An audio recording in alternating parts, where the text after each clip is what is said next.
नमस्कार, बहुत स्वागत आप सभी का। आप देख रहे हैं आपका प्रोग्राम खानी कुर्सी की। मैं हूं सौरभ शर्मा, आपके साथ हमारे मेहमान हर्षवर्धन त्रिपाठी जी, विजय त्रिवेदी जी, लेफ्टिनेंट जनरल संजय कुलकर्णी साहब हमारे साथ हैं, समीर चौगांवकर साहब हमारे साथ हैं। आप सबका बहुत बहुत स्वागत सर। बहुत सारी खबरें। कल हमने आपको बताया था ट्रंप ने कैसे पुतिन को दबाने के लिए या पुतिन को धमकाने के लिए भारत, ब्राजील ऐसे देशों को भी धमकी दे डाली थी कि अगर पुतिन जो है वो लड़ाई बंद नहीं करते हैं तो हम उन देशों पर अब टैक्स लगाएंगे जो इनके साथ व्यापार करते हैं। वो धमकी आज थोड़ा और आगे बढ़ गई, उसकी बात मैं आपको बताऊंगा। विदेश मंत्री जयशंकर चीन में हैं, उनकी राष्ट्रपति शी जिनपिंग से भी मुलाकात हुई थी। अब इस पर राहुल गांधी का एक बयान आया है। राहुल गांधी ने कहा ये सर्कस चला रहे हैं विदेश मंत्री, भारत की विदेश नीति पूरी तरीके से फेल कर दी है इन्होंने। इसकी बात भी करेंगे। इसके अलावा यूक्रेन रशिया की लड़ाई में ट्रंप का एक बयान का बहुत चर्चा हो रही है कि उन्होंने फोन पर यूक्रेन के राष्ट्रपति से यह पूछा कि क्या तुम मॉस्को पे बम मार सकते हो अगर मैं तुम्हें हथियार दूं तो। मतलब सीधी सीधी उन्होंने पुतिन को एक तरीके से मॉस्को बॉम्ब करने की धमकी दे डाली है। पॉलिटिक्स में बिहार से बहुत सारी खबरें हैं। बिहार के मुसलमान वोटरों पर डोरे डालने में प्रशांत किशोर भी आगे हो गए हैं। कहा एक मौका हमें भी तो दो। ओवैसी कह रहे हैं रील मत देखो, बीएलओ घर आएगा तो क्या बताओगे उसको। आधार कार्ड आप जानते हैं कि बिहार के 38 में से 37 जिलों में कितने प्रतिशत आबादी के ऊपर बन चुके हैं, इसका डेटा भी मैं आज आपको दूंगा। लेकिन सरकार के लिए एक मुश्किल की खबर यह कि उनके साथ ही टीडीपी ने भी अब स्पेशल इंटेंसिव डिवीजन की कार्रवाई जो इलेक्शन कमीशन की, इस पर सवाल खड़े कर दिए। और भी खबरें हैं, बंगाल से भी, महाराष्ट्र से भी। टेस्ला भारत में आ गई है, आज इसकी भी बात हम लोग करेंगे। लेकिन पहले शुरू करते हैं कि कैसे ट्रंप के बाद अब नेटो ने खुलकर भारत, चीन और ब्राजील पर 100% टैरिफ लगाने की धमकी दे डाली है। कल यह बात कही थी राष्ट्रपति ट्रंप ने। आज नेटो के महासचिव मार्क रूट ने कहा कि अगर चीन के राष्ट्रपति, भारत के प्रधानमंत्री या ब्राजील के राष्ट्रपति हैं अगर आप, तो आपको यह समझना होगा कि रूस के साथ व्यापार जारी रखने का आपको भी खामियाजा भुगतना पड़ेगा और आपको भारी नुकसान हो सकता है। रूट ने अमेरिकी सेनेटर से मुलाकात के बाद मीडिया से बात करते हुए कहा कि इन तीनों, नाम लेके बोला, इन तीनों देशों को रूस के राष्ट्रपति व्लादिमीर पुतिन पर दबाव डालना चाहिए, फोन करना चाहिए सीधे पुतिन को कि ये युद्ध बंद करो और जो डील ट्रंप कह रहा है वो ले लो, और पुतिन शांति वार्ता को गंभीरता से लें, ये उनको समझाएं।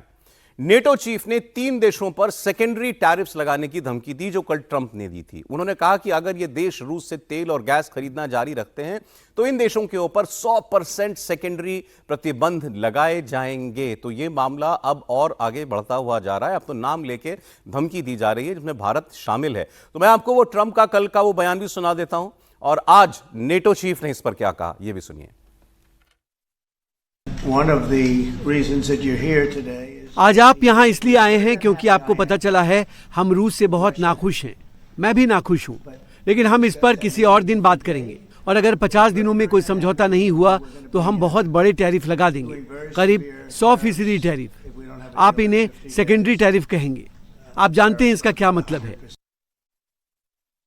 First of all, that the US will now supply massively Ukraine with weapons out of the US, not just air defense, also missiles, also ammunition paid for by the Europeans. And secondly, that President Trump said, basically, if Russia is not serious about peace talks, within 50 days, he will slam secondary sanctions on countries like India, China and Brazil. So my encouragement to these 3 countries particularly is, if you live now in Beijing or in Delhi, or you are the president of Brazil, you might want to take a look into this, because this might hit you very hard. So please make the phone call to Vladimir Putin.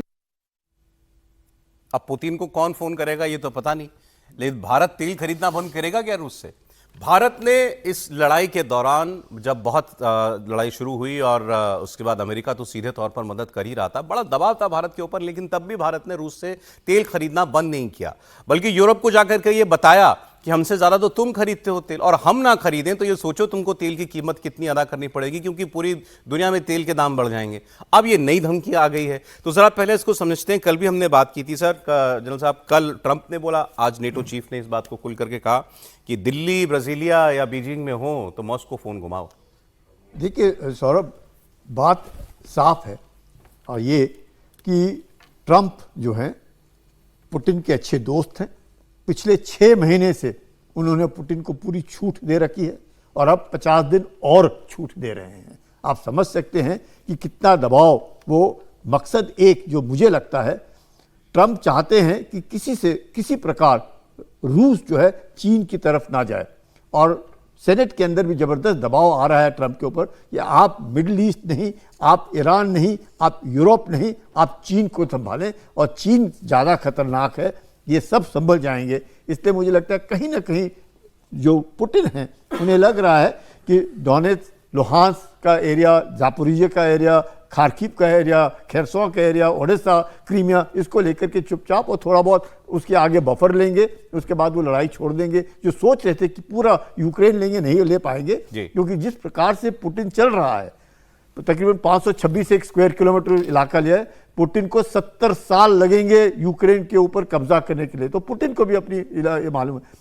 लेकिन जो tariff की बात हो रही है, जो बार बार root कह रहे हैं, रूट अपने डैडी को बोल रहे हैं। वो क्या बार बार कहते हैं कि हमारे डैडी हैं। इन्होंने ट्रंप को डैडी कहा था। बिल्कुल, तो वो उसकी उन्हीं की भाषा बोल रहे हैं, क्योंकि ट्रंप डायरेक्टली भारत को नहीं बोल पा रहे हैं, तो वो रूट के द्वारा। ये बताइए, ये धमकी गंभीर है या यूं ही हवा हवाई है? ये अगले 50 दिन ही, मुझे ऐसा लगता है कि अगले 3 हफ्ते के अंदर ही सीज फायर हो जाएगा, क्योंकि लिमिटेशंस हैं, इससे आगे पुतिन नहीं जा सकते, इससे आगे यूक्रेन 3 हफ्ते में पुतिन लड़ाई रोक देंगे, आपको लगता है? बिल्कुल उनको रोकनी पड़ेगी। इसलिए नहीं कि क्योंकि यूरोपियन यूनियन में भी और नाटो के देश, अगर अमेरिका उसमें नहीं है, तो बाकी 31 देश जो हैं वो बहुत कमज़ोर हैं आज की तारीख में। चाहे वो जर्मनी है, चाहे फ्रांस है, चाहे यूके है, किसी में काबिलियत नहीं है रूस के साथ लड़ने के लिए। आज भी 32 देश का इक्विपमेंट लड़ रहा है, चाहे बूट्स ऑन ग्राउंड किसके हैं, सिर्फ यूक्रेन के हैं, बस इक्विपमेंट 32 देश, कोई उनको चैलेंजर दे रहा है, कोई लेपर्ड दे रहा है, कोई F-16 दे रहा है, कोई पैट्रियट दे रहा है, दुनिया भर के हथियार दे रहा है, इक्विपमेंट दे रहा है। उसके बावजूद भी रूस पिछले 3 साल से अकेला लड़ रहा है। चाहे उसके पास नॉर्थ कोरिया के सैनिक जरूर आए, ईरान से मिसाइल्स और ड्रोन जरूर आए, मुझे लगता है चीन भी उसकी मदद कर रहा है, लेकिन उसके बावजूद भी अकेला रूस लड़ रहा है। तो मुझे नहीं लगता है कि नाटो के देश जो है आज की तारीख में लड़ने के काबिल, और अमेरिका रूस के साथ नहीं लड़ेगा, क्योंकि उसको चीन से संभाल। इससे जुड़ी एक खबर सर मेरे पास है, मैं भी आपको देता हूं। हथियार तो ट्रंप दे रहे हैं, तो उन्होंने कल ही कह दिया था। हालांकि उन्होंने कहा था कि पैसा इसका नेटो देगा, मतलब यूरोप इसका पैसा देगा, हमारे लिए तो ये बिजनेस हो जाएगा। अब सर धमकी 2 दिन में दूसरी बार आ गई है कि भारत पर 100% टैक्स लगा देंगे तेल खरीदा तो। देखिए, भारत को मैं कल भी कह रहा था, आज भी कह रहा हूँ कि इतनी चिंता करने की ज़रूरत नहीं है।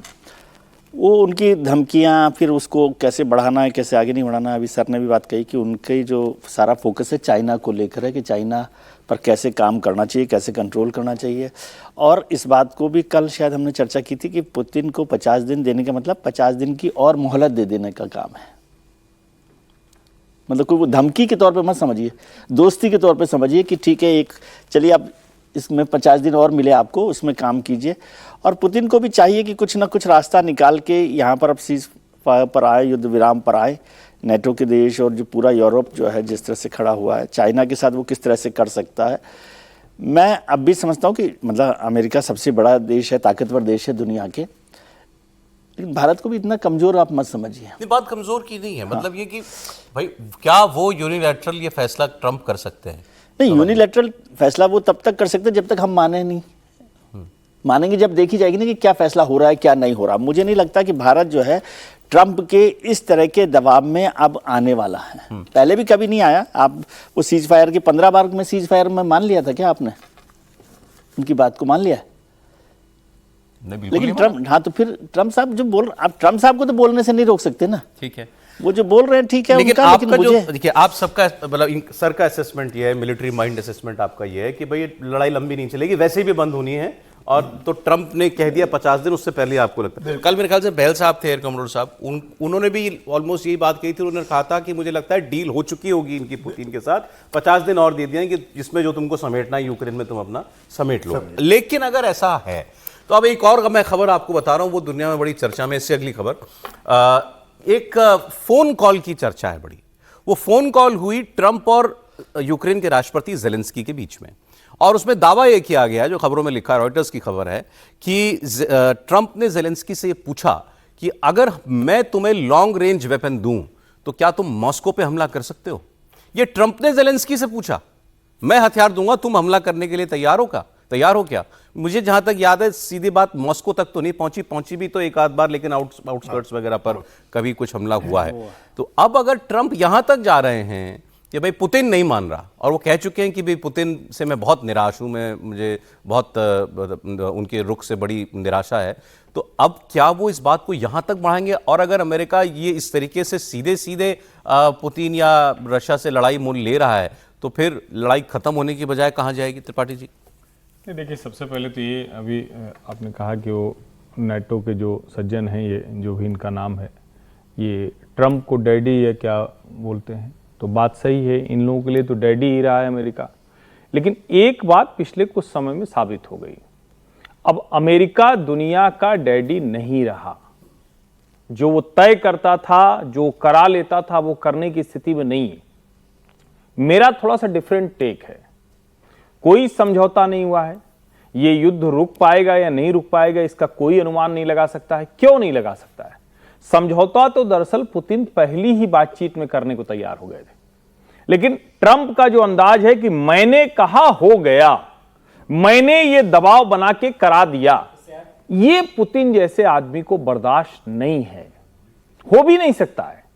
और जो समझौता होने की स्थिति आई उसके बाद यूक्रेन ने जिस तरह का हमला किया था, जो उसके हैंगर पर खड़े हुए जो विमान थे रशिया के, उनको जिस तरह से ड्रोन से बॉम्ब किया था, उसके बाद वो बात बिगड़ गई।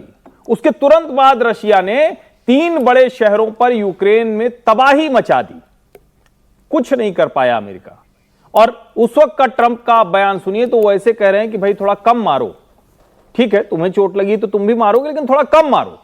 तो पिछले कुछ समय में अगर आप स्टेटमेंट्स देखें तो डोनाल्ड ट्रंप सिर्फ और सिर्फ बदहवास व्यक्ति की तरह बर्ताव कर रहे हैं, जिसको कभी लगता है कि आज शांति करा देंगे, नोबेल पीस मिल जाएगा, कल को हम दुनिया को धमका देंगे तो हमारे हथियार बिकने लगेंगे। तो आप अगर देखें तो चाहे वो B-2 बॉम्बर ईरान में गिरा हो, या फिर अमेरिका का यूक्रेन को हथियार देने का प्रस्ताव हो, या जो लिमिट बढ़ाई जाती है, अच्छा इतने दिन कर दो नहीं तो ये कर देंगे, दुनिया का कोई भी सोवरिन देश वो अमेरिका को अब मानने को तैयार नहीं है। असल बात यह है, ब्राजील के राष्ट्रपति लूला ने बहुत ठीक से जवाब दे दिया था। अब मैं फिर एक बार आपको बता दूं कि ये चर्चा हम इसीलिए कर रहे हैं क्योंकि धमकी यह है कि पुतिन ने अगर युद्ध नहीं रोका तो उससे व्यापार करने वाले देशों के ऊपर वो 100% टैक्स लगाएगा, जिसमें भारत भी शामिल है।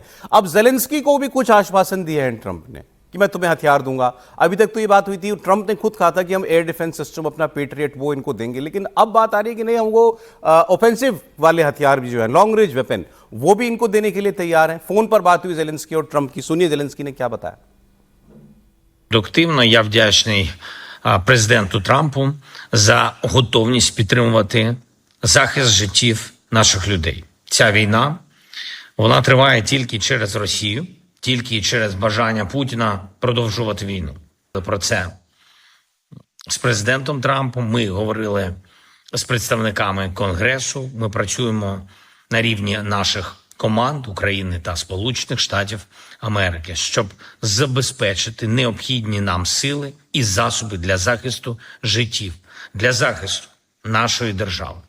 Американську зброю, американські санкції проти Росії, вже підготовлений санкційний закон в Конгресі, а також щоб забезпечити європейське фінансування і підтримку. ये कह रहे हैं कि पुतिन जो है वो युद्ध को लंबा खींचना चाहते हैं और अमेरिका ने मतलब ट्रंप ने मुझसे ये कहा है कि हम यूक्रेन की पूरी तरीके से रक्षा करेंगे। सर बताएं, मैं आता हूं समीर जी।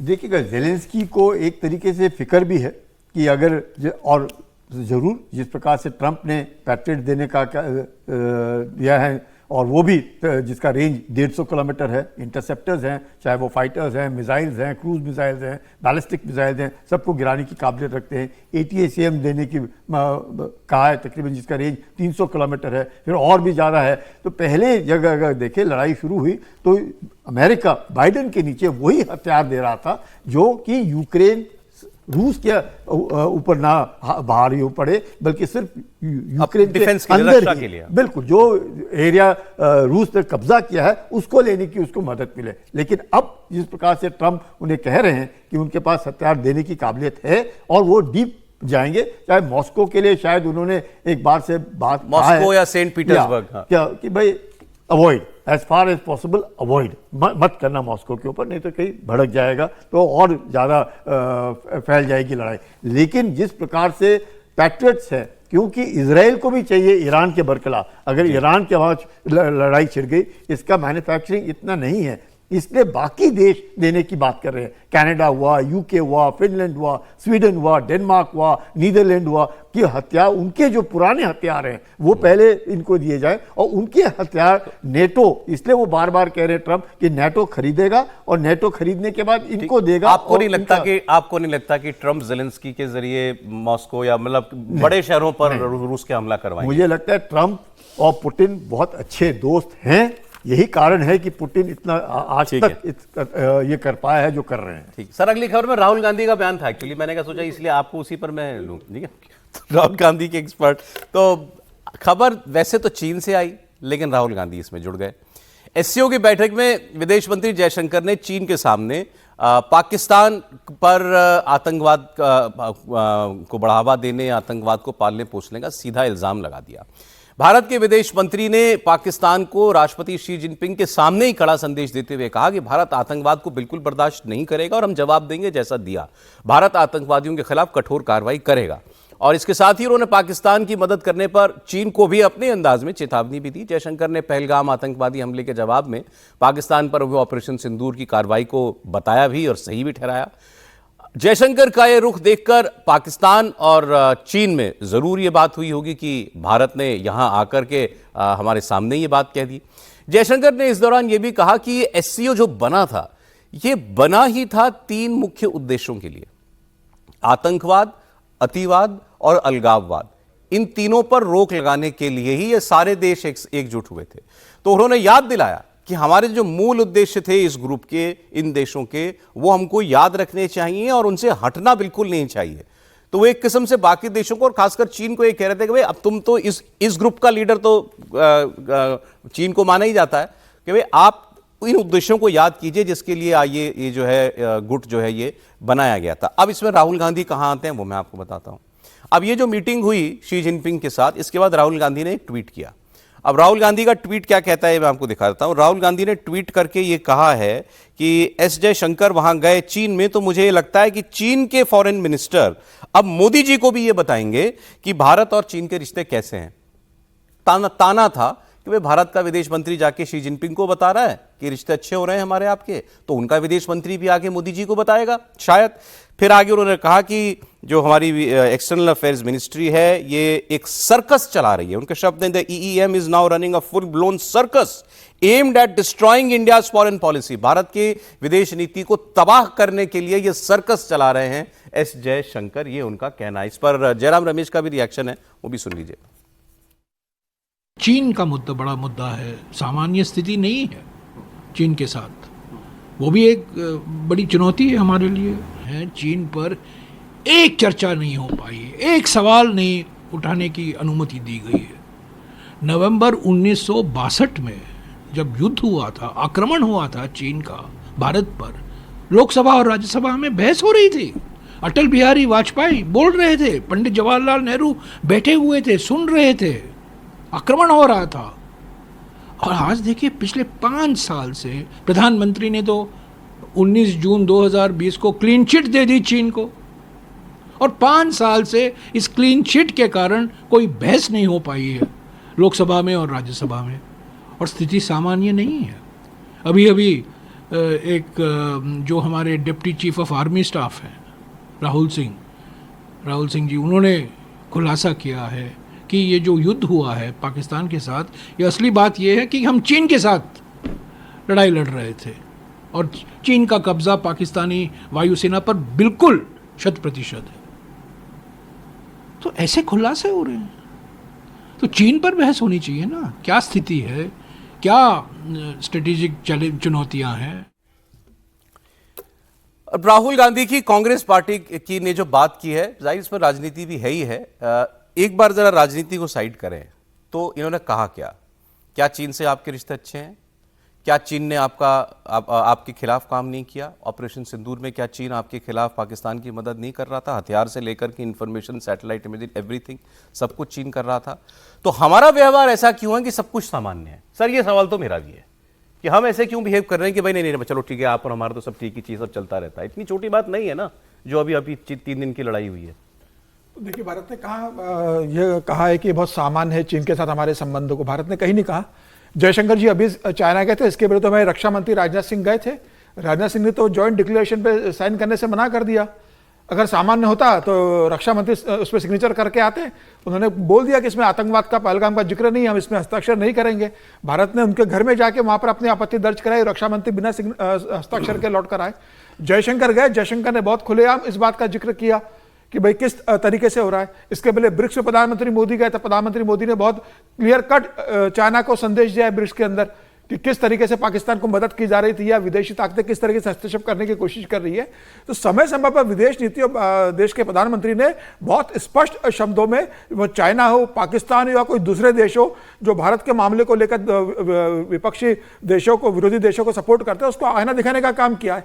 अब राहुल गांधी के बारे में क्या कहे? राहुल गांधी को तो कल ही बेल मिली है ना, जब सेना के बारे में उन्होंने जिक्र कर दिया था कि सेना की पिटाई हुई थी, जब सेना ने बताया कि हमारा अपमान है, और कल ही बेल पे छूटे हैं। और राहुल गांधी को अगर इतना है तो कम से कम अपने सांसदों से बात कर लें।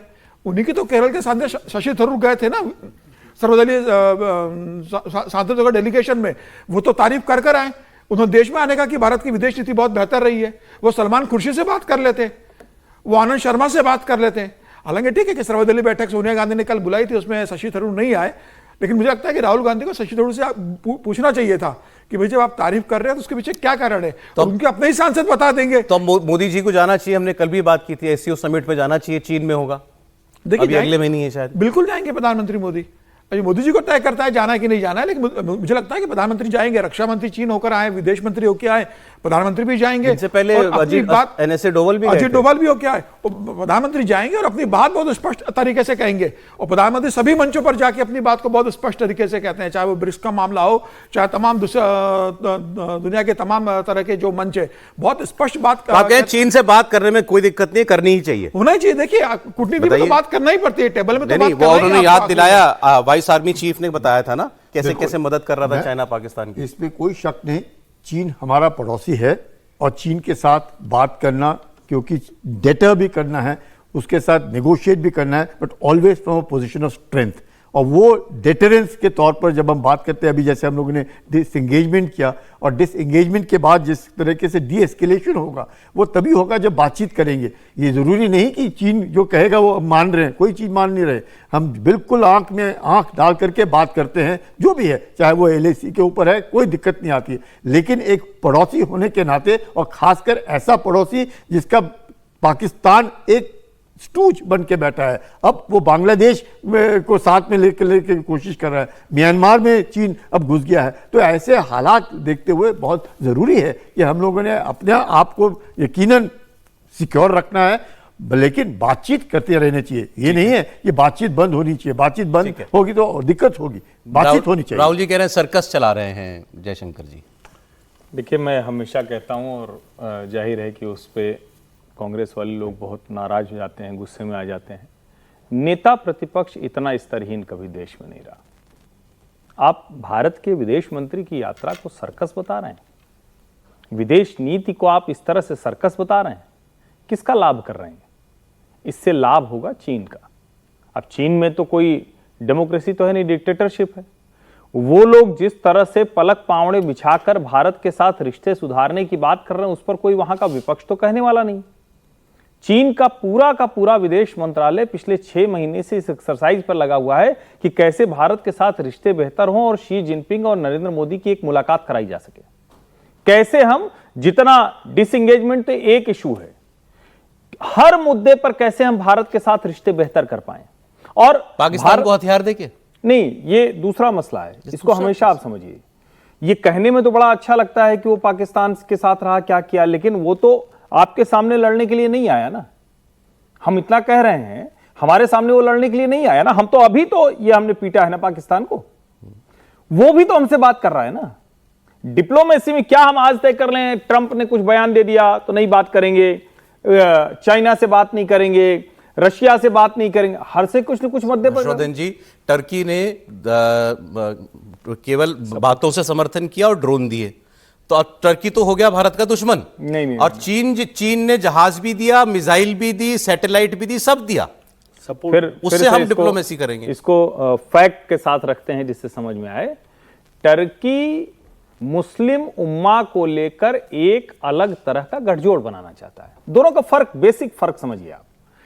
तुर्की जो कर रहा था वो एक समय में तुर्की, मलेशिया, पाकिस्तान, वो सफल नहीं हो पाया। तुर्की अभी भी, भारत ने उसके यहां भूकंप आया, सहायता की, सब कुछ किया, लेकिन फिर भी उसके बयान वो उस तरह से। आप चाइना के बयान उस तरह से दिखाइए। मैं चाइना का कतई पक्षधर नहीं हूं और चीन पर एक रत्ती भरोसा करने लायक नहीं, लेकिन आप दुनिया में आइसोलेटेड बिहेवियर नहीं कर सकते हैं ना। अभी कैलाश मानसरोवर यात्रा 5 साल के बाद शुरू हुई है ना, आप कह सकते हैं कि अरे ये क्या एक काम कर दिया जी। तो चाइनीज डिप्लोमेसी वो पूरी तरह से भारत को अपने साथ रखना चाहती है बदलती जियोपॉलिटिकल इक्वेशंस में। हम क्या कह रहे हैं कि नहीं, चूंकि पाकिस्तान के साथ तो अमेरिका भी खड़ा रहा है, पूरी दुनिया को हम दुश्मन बना लें, मतलब डिप्लोमेसी फिर तो नहीं होगी ना। फिर तो ये होगा कि अच्छा ठीक है, आज से तुमसे नाराज, आप भी कह रहे हैं भारत को चीन से मतलब बात तो करना ही पड़ेगा, जब उसको वो भी तो मजबूर होकर बात कर रहा है ना। बोलिए सर।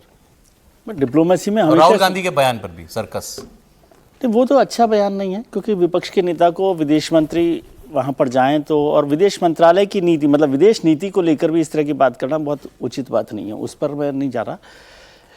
और डिप्लोमेसी में हमेशा ही बातचीत को लेकर जोर दिया जाता है, कहीं पर भी बात होती है। एक तो कहा जाता है डिप्लोमेसी में कि जब बातचीत बंद हो जाती है तो युद्ध होते हैं, और युद्ध को बंद करने के लिए बातचीत होती है। ये तो कुलकर्णी साहब अच्छे से जानते होंगे कि इस बात का यही एक रास्ता है हमारे यहाँ पर, मतलब दुनिया भर में, हमारे यहाँ पर नहीं। लेकिन और विदेश नीति में ये भी होता है कि कब कौन से मौसम में किससे क्या बिहेव करना है, इसको आप बिल्कुल वो कहना चाहिए कि कंटिन्यूटी भी होनी चाहिए।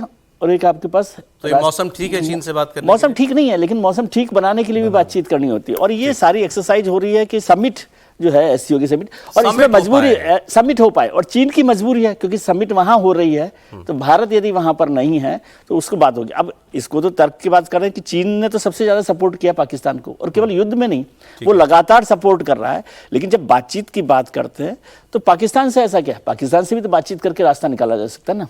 आप चाहते हैं पाकिस्तान से ही बात हो? मैं चाहता नहीं हूं, मैं तो आपको कह रहा हूं कि ये विदेश नीति पर आप, और मैं पाकिस्तान को लेकर तो हमेशा कहता हूं कि हमारी इनकंसिस्टेंट फॉरेन पॉलिसी है कि किसी दिन हम कहते हैं नहीं बातचीत करेंगे, टेबल पर बैठेंगे, लाहौर जाएंगे, गले मिलेंगे, शेर पढ़ेंगे, मुझे 20 मिनट और लग जाएंगे ये तो डिस्कस करने में। फिर आपने ऐसा ये मधुमक्खी का छत्ता छेड़ा है कि पाकिस्तान से बात होनी चाहिए कि नहीं होनी चाहिए। मैं कंसिस्टेंसी की बात कर रहा हूं। और फिर आप मैच भी खेल रहे हैं, युद्ध भी कर रहे हैं, मैच भी खेल रहे हैं। मैं आपको बिहार की खबरें बताऊंगा, और बहुत सारी खबरें हैं बिहार की, लेकिन उससे पहले एक और इंपॉर्टेंट खबर। हमारे जो चीफ ऑफ डिफेंस स्टाफ हैं लेफ्टिनेंट जनरल अनिल चौहान, उन्होंने एक बहुत अहम बात की है, और उन्होंने कहा कि भारत क्या जो ये ऑपरेशन सिंदूर में पाकिस्तान के साथ 4 दिनों का युद्ध हुआ, 3-4 दिनों का युद्ध हुआ, इसमें ड्रोन के इस्तेमाल पर हमको और बात करनी चाहिए। उन्होंने कहा कि ड्रोन कम रिसोर्स वाला, मतलब कम लागत वाला, बहुत घातक हथियार है, और इससे हमला करने में मानवीय क्षति नहीं होती, लेकिन दुश्मन तबाह जरूर हो जाता है। अब उसके बाद हमने ड्रोन तकनीक में कितनी प्रगति की है, इस युद्ध में ड्रोन का कितना इस्तेमाल किया है हम भारत कब से ड्रोन्स पर काम कर रहा है, और दुनिया में अब ड्रोन वॉरफेयर को लेकर क्या बातें हो रही हैं। लंबा व्याख्यान था उनका, लेकिन सुनिए उसमें से कुछ हिस्सा। Kind of revolutionary changes. So when we talk about drones, what do you think these are? They are introducing kind of evolutionary change or a revolutionary change in warfare. I think their development is kind of evolutionary, but their employment has been very, very revolutionary as far as warfare is concerned. Initially, the development was for small applications, limited ranges, restricted payloads. As the realization of the scope of deployment, utility and success increased, Army started using drones in a revolutionary kind of manner. And you've seen this in number of wars which are being fought by us. Their utility grew many folds, from being simple means of transportation, photography or videography, to becoming cost-effective force multipliers for modern warfare. their unbridled and rampant use in modern day conflicts proved not only their utility but also their ubiquity. They augment manned systems and enable militaries to conduct simultaneous operations across multiple domains with fewer resources and minimal danger to humans. आजकल वैसे ये भी कहा जाता है कि अब ज़माना जो है वो कॉन्टैक्ट वॉरफेयर का नहीं है। जनरल साहब ज़्यादा बताएंगे आपको, अब तो भाई एरियल वॉरफेयर ही होगा। और ये ऑपरेशन सिंदूर में भी जो हुआ वो एरियल वॉरफेयर ही था, और उसमें भी सीमा भी क्रॉस नहीं की गई, मतलब जहाज़ भी आपकी सीमा क्रॉस करके उधर नहीं गया, उनका भी इधर नहीं आया। अब इसमें ड्रोन कहाँ पर फिट होता है, और क्या ड्रोन को लेकर के वैसी सजगता और वैसी क्षमता भारत ने तैयार की है? अच्छा। भारत में पूरी तैयारी है, भारत में इंडिजनाइजेशन भी है, भारत में बन भी रहे हैं, एंड लो कॉस्ट ऑप्शन है। काफ़ी कुछ स्टार्टअप्स हैं, कुछ काफ़ी एकेडमिया के साथ इनका टाई अप है। तो मैं कहूँगा एक रियली रेवोल्यूशनरी वॉरफेयर, मतलब रेवोल्यूशन इन वॉरफेयर, प्राइमरली इस मकसद से ये एक लो कॉस्ट ऑप्शन होने के नाते आँख और कान का काम प्लस लॉजिस्टिक्स प्लस डिस्ट्रक्शन, मतलब सारा कुछ करने के लिए ऑगमेंट्स, जैसे सीरियस साहब बता रहे थे कि जो भी चीज़ है वॉरफेयर में, ड्रोन वॉरफेयर अब मॉडर्न वॉरफेयर का एक नया तरीका है, जो एक नए तरीके से लड़ना है हम लोगों ने। तो जरूर ये है कि नई लड़ाई, नई सोच, नए मैं कहूँगा हथियार और नए तरीके से लड़ना पड़ेगा। भारत इसके लिए तैयार है। आपने पुरानी सोच अब खत्म है। ऑपरेशन सिंदूर में कितना बड़ा हिस्सा था सर ड्रोन का? बहुत जबरदस्त। मैं कहूँगा कि आप देखिएगा इंटरसेप्ट जितने पाकिस्तान ने ड्रोन और मिसाइल भेजने की कोशिश की, almost 99% were intercepted and destroyed. ये इंटरसेप्शन मतलब एक तो ड्रोन वॉरफेयर, उसका इंटरसेप्शन। फिर हमने क्या किया, हमने जब इस्तेमाल किया, जब उनके जो चीन के मतलब पाकिस्तान को लग रहा था कि चीन का एयर डिफेंस है तो उनको सब कुछ होगा, वो नहीं हो पाया, हम उसको पेनिट्रेट कर सके। जब तक ड्रोन नहीं है, आपको आप अगर कहीं पर भी खड़े हो जाते हैं, आपको 1 किलोमीटर नजर आता है, ड्रोन के द्वारा आपको डिस्टेंस देखने का बहुत ज़्यादा है, प्लस जो टीवी के स्क्रीन के ऊपर आता है। तो drone warfare is the new warfare which we now need to adapt. Low cost option है with air force, with air defence, with aircraft, मतलब it's a total sea change. दो इंस्टेंस मुझे सर ऑपरेशन सिंदूर की याद आ रहे हैं। एक तो जो 9 टेरर टारगेट्स थे, उनमें से भी कुछ पर ड्रोन का इस्तेमाल हुआ था, प्लस फिर जो लाहौर का एयर डिफेंस पर हमला हुआ था वो भी ड्रोन का ही था। ये जो अपने टारगेट्स, जो टेररिस्ट लोकेशंस थे, जो हम लोगों ने 11 टेररिस्ट लोकेशंस को बर्बाद किया, और उसके बाद जिस प्रकार से हमने एयर बेसिस बर्बाद किए, वो ऑफकोर्स ब्रह्मोस मिसाइल्स के द्वारा बर्बाद किए, और हमने हवाई जहाज का इस्तेमाल करते हुए पर बगैर LOC को क्रॉस किए हुए हमने उनके टारगेट्स को बर्बाद किए, वो वाला। उसके अलावा ड्रोन्स, तो आप समझ सकते हैं कि ड्रोन वॉरफेयर जो है इससे लो कॉस्ट ऑप्शन, और जैसे खुद सौरभ आप बोल रहे थे, अब जमाना है नॉन कॉन्टैक्ट वॉरफेयर का। और कॉन्टैक्ट नॉन कॉन्टैक्ट वॉरफेयर में बहुत जरूरी है, जब तक आप दुश्मन के बारे में खबर हासिल नहीं कर सकते, जब तक आपको मालूम नहीं दुश्मन किधर है, तो आप उसके बरखिलाफ कार्रवाई कैसे करेंगे? तो कहते हैं चीन तो लाखों लाख ड्रोन जो है वो बनाता है, और एक साल में, और रेजिमेंट खड़ी कर दी है उसने ड्रोन की। यही भारत में भी हो रहा है। अच्छा, ये नहीं सोचना है कि भारत में नहीं है, भारत में भी है तकरीबन। अगर मेरे को तो अब 10 साल हो गए रिटायर हुए, तो मुझे पूरा यकीन है कि हर एक के पास ड्रोन है, हर एक कोई अब असेंबल करना जानता है, हर एक कोई उसको इस्तेमाल करना चाहता है। 3 से 5 किलोमीटर तक हर जवान भी देखने की काबिलियत रखता है। तो काफी ड्रोन वॉरफेयर में बहुत फर्क पड़ा। आपकी परमिशन हो तो जनरल साहब से एक सवाल पूछूं समझ के लिए।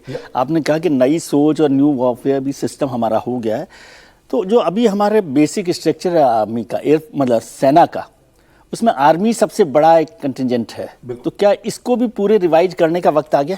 मतलब एक बड़ा सवाल है, क्योंकि एयरफोर्स हमारा सबसे छोटा एक तरह से वो है। भारत का सवाल ये है, बूट्स ऑन ग्राउंड बहुत जरूरी है।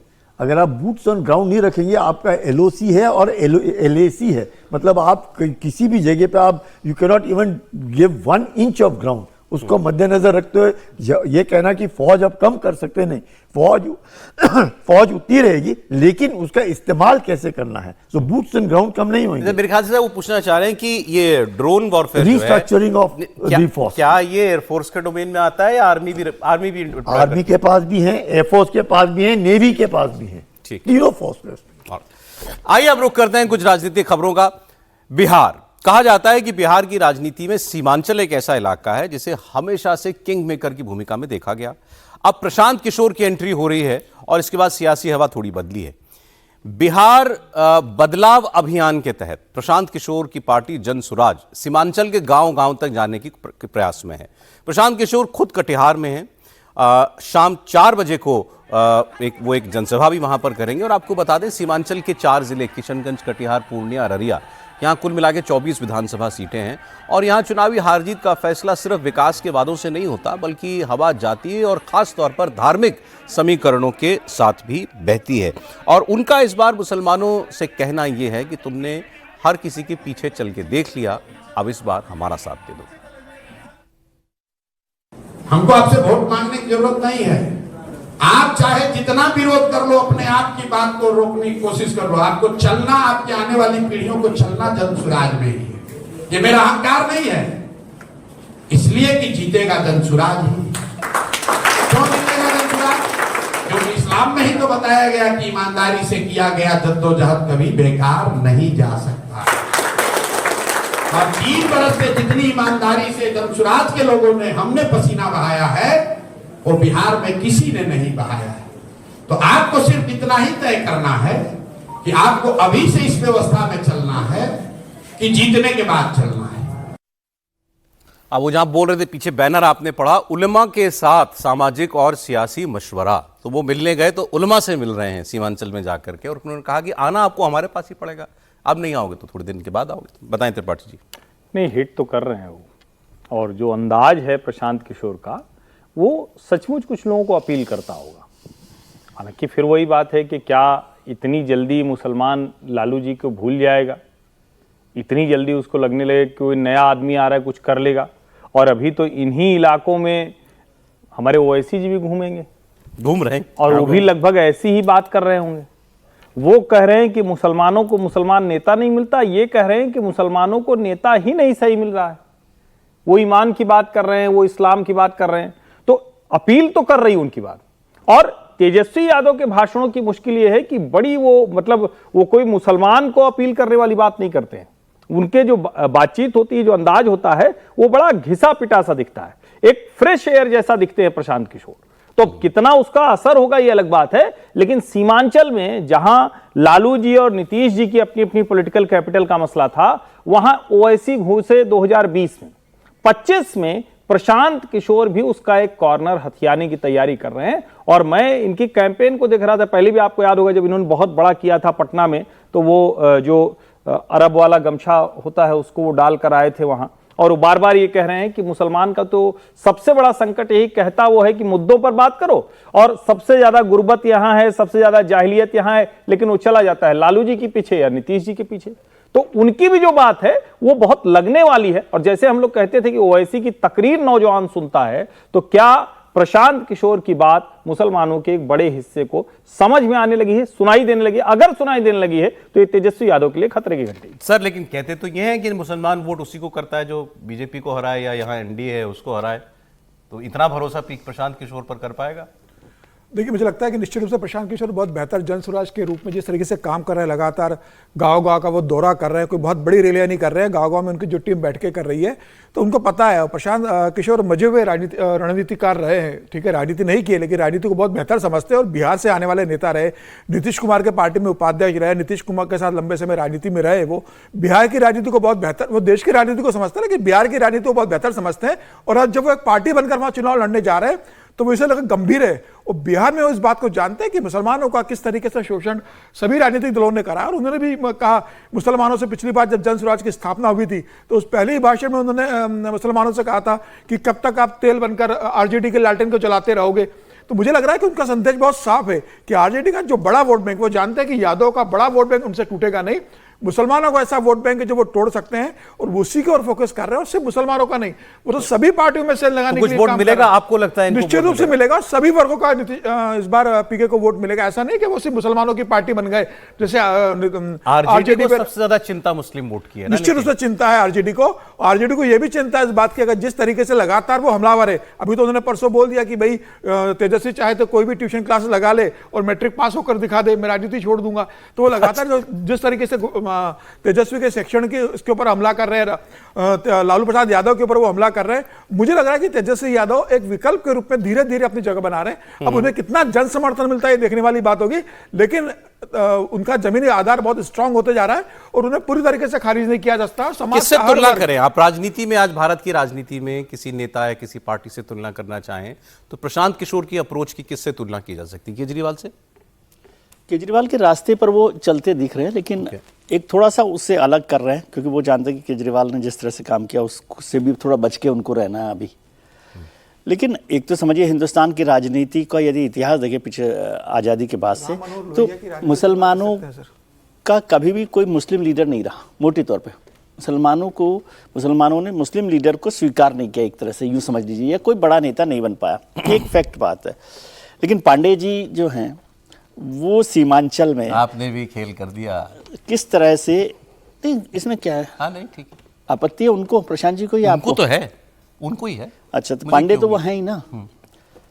तो सीमांचल में मुसलमान जो है वो असदुद्दीन ओवैसी के लिए, तो आप कहते हैं कि वो मुसलमान वोट नहीं करेगा असदुद्दीन ओवैसी को, क्योंकि वो बीजेपी को हराना चाहता है। पांडे जी को जरूर कर देगा, उससे बीजेपी हार जाएगी। यही और मैं तो ये समझ रहा हूं कि मुझे अभी तक ये नहीं समझ आया पूरा पांडे जी का अभियान से कि ये पहले नेता हैं जो सरकार के खिलाफ के बजाय जो अपोजिशन में बैठा हुआ है उसके खिलाफ पूरा कैंपेन कर रहे हैं। तो उनकी लड़ाई, क्या वो समझते हैं कि नीतीश कुमार बोले नीतीश पे क्यों बहुत कम, लेकिन वो तेजस्वी पर ही हमला कर रहे हैं। वो मंत्री का नाम नहीं बता सकते, तेजस्वी नीतीश कुमार वो ठीक है, मुख्यमंत्री वो नहीं कभी कभी बनेंगे। बोलते हैं, लेकिन तेजस्वी पर उनका कैंपेन है पूरा का पूरा, और उसी कास्ट कॉम्बिनेशन को वो लगातार मतलब एक्सरसाइज कर रहा है कि कैसे किया जाएगा। तो प्रशांत जी को अभी पहले इनका फोकस भी यादव और मुसलमान है। यादव मुसलमान जब जा ही रहे हैं सीमांचल में, तो वहां पर फोकस तो मुसलमान पर है ही ना, और उलेमाज के साथ बात कर रहे हैं, इसका मतलब ही है कि बहुत पिन पॉइंट तरीके से उस पर बात करना चाहते हैं। लेकिन यदि सीमांचल का मुसलमान ओवैसी को वोट नहीं देगा तो पांडे जी को वोट देगा, इस पर मुझे हैरानी है। एक लाइन जोड़ दूं मैं, ओवैसी को तो वोट दे दिया 5 विधायक जिताकर, ऐसा तो है नहीं कि नहीं दिया, लालू जी के रहते दे दिया, तो प्रशांत किशोर को क्यों नहीं देगा, ये भी बड़ा सवाल है। और जिस तरह से वो उलेमाओं के साथ जाकर मिल रहे हैं, वो ताकत के तौर पे मुझे नहीं लगता कि बीजेपी को एक फर्क है ना, मतलब ओवैसी की यात्रा लंबी है इनसे बहुत। लेकिन इसके आगे की बात है ना, अगर कोई व्यक्ति मुसलमानों के बीच में जाकर इस तरह की राजनीति कर रहा है तो मुसलमान नहीं देगा वोट, इसका मतलब मुसलमान को आप कम्युनल कह रहे हैं। इसका मतलब आप यही कह रहे हैं ना कि उसका खांचा तय है। यही जब बात होती है तो कहते हैं नहीं नहीं वो तो इस तरह से वोट नहीं करता है, तब तो कहते हैं कि मुसलमान अलग अलग जगह अलग वोट करता है। ये दोनों चीज तो नहीं चल सकती है ना। नहीं, बात साफ है, मुसलमान जब समझ में आएगा, मुसलमान जो है बीजेपी के खिलाफ वोट करता है, इसमें कोई छुपी हुई बात ही नहीं है, तो ओपन सीक्रेट है। तो ओपन सीक्रेट में जो पांडे जी हैं वो बीजेपी को हराने की स्थिति में आज नहीं दिखते। क्या होगा क्या नहीं होगा अलग मुद्दा है। तो यदि उनको हराना ही है तो ओवैसी और स्वराज में से कौन हरा सकता है बीजेपी को? हराने की स्थिति में तो कोई नहीं दिखेगा ना। अगर उस हराने की स्थिति देखेंगे तो सीमांचल में क्या ओवैसी दिख रहे थे, क्या नहीं दिख रहे थे, लेकिन दे दिया ना 5। प्रशांत किशोर सर, अगर पूरी तरीके से मुसलमानों पर निर्भर होते वोटर पे, तो अपना प्रदेश अध्यक्ष किसी मुसलमान को बनाते, वो दलित को नहीं बनाते। वो चुनाव को देख के मुसलमानों को अपना अध्यक्ष बना देते पार्टी का, कि जन स्वराज का अध्यक्ष मुसलमान बना रहा हूं। उन्होंने दलित को बनाया, किसी मुसलमान को नहीं बनाया। तो उनका फोकस सिर्फ मुसलमान वोट बैंक नहीं है, वो दलितों को भी फोकस कर रहे हैं, वो मुसलमानों की भी कर रहे हैं, वो पढ़े लिखे तबकों को भी कर रहे हैं, वो किसानों को भी कर रहे हैं, वो महिलाओं को भी कर रहे हैं। उनका फोकस सबकी तरफ है। वो बेहतर शिक्षा की भी बात करो, कह रहे कि इस बार अपने बच्चों के अच्छे बेहतर एजुकेशन के लिए आप वोट करो, जाति के नाम पर आप हमेशा वोट करते रहो। तो प्रशांत किशोर ने अपने दरवाजे सबके लिए खोल के रखे, सिर्फ मुसलमानों के लिए नहीं, उन्होंने हर वर्ग के लिए अपना दरवाजा खोला है और सबको लाने की कोशिश कर रहे हैं। कौन सा वर्ग उनको स्वीकार करता है ये चुनाव परिणाम के बाद क्लियर होगा। भाई सीधी सी बात है, इन्होंने दो में मतलब एक तुलना की इन्होंने ओवैसी और प्रशांत किशोर, तो किसकी तरफ ज्यादा अट्रैक्ट होगा मुसलमान? भाई ओवैसी में उनको अपना मुसलमान नेता दिखता है। देखिए अब ओवैसी तो खुल के अपने धर्म की राजनीति करते हैं, कट्टर मुस्लिम छवि की उनकी बनी हुई है, तो निश्चित रूप से एक बड़ा वर्ग ओवैसी की तरफ जाएगा। ओवैसी की बात सुना अच्छा का एक लाइन इसमें जोड़ देता हूं मैं। ओवैसी का संकट यह है कि वो सीमांचल में तो ठीक है, अपना नेता है, अपना व्यक्ति है, मुसलमान भी है, लेकिन दूसरी जगहों पर जहां हिंदू मतदाता है वहां तो प्रशांत किशोर बेहतर करेंगे ना। और अगर उस सो कॉल्ड सेकुलरिज्म वाले पैमाने पर कहें तो तेजस्वी के सामने तो एक विकल्प के तौर पर दिखेंगे। एक खबर मैंने आज पढ़ी है, वो तो वहीं रुक गए हैं। सुनिए, एक इंटरेस्टिंग खबर मैंने पढ़ी आज। मध्य प्रदेश में ओवैसी जी का एक पार्षद, उनकी एक पार्षद थी, एक ही पार्षद थी वहाँ, उसने पार्टी छोड़ दी। पार्टी इसलिए छोड़ी कि उसके पति ने उसके ऊपर लगाया धर्मांतरण कराने का इल्ज़ाम। महिला हिंदू है, महिला मतलब हिंदू पार्षद थी, ओवैसी जी की पार्टी की। उन्होंने कहा मुझ पर ये इतने झूठे इल्ज़ाम लग गए कि मैं ओवैसी की पार्टी से जुड़ गई हूँ कि मैं ही मुसलमान हो गई हूँ। तो ये कह के उन्होंने पार्टी छोड़ दी है। मतलब ये मैंने आपको इसीलिए बताया कि ये चैलेंज ओवैसी जी के लिए है कि वो उन पर जो इल्ज़ाम लगता है कि मुसलमान और सिर्फ मुसलमानों के लिए, उस छवि से क्या वो बाहर आ पाएंगे?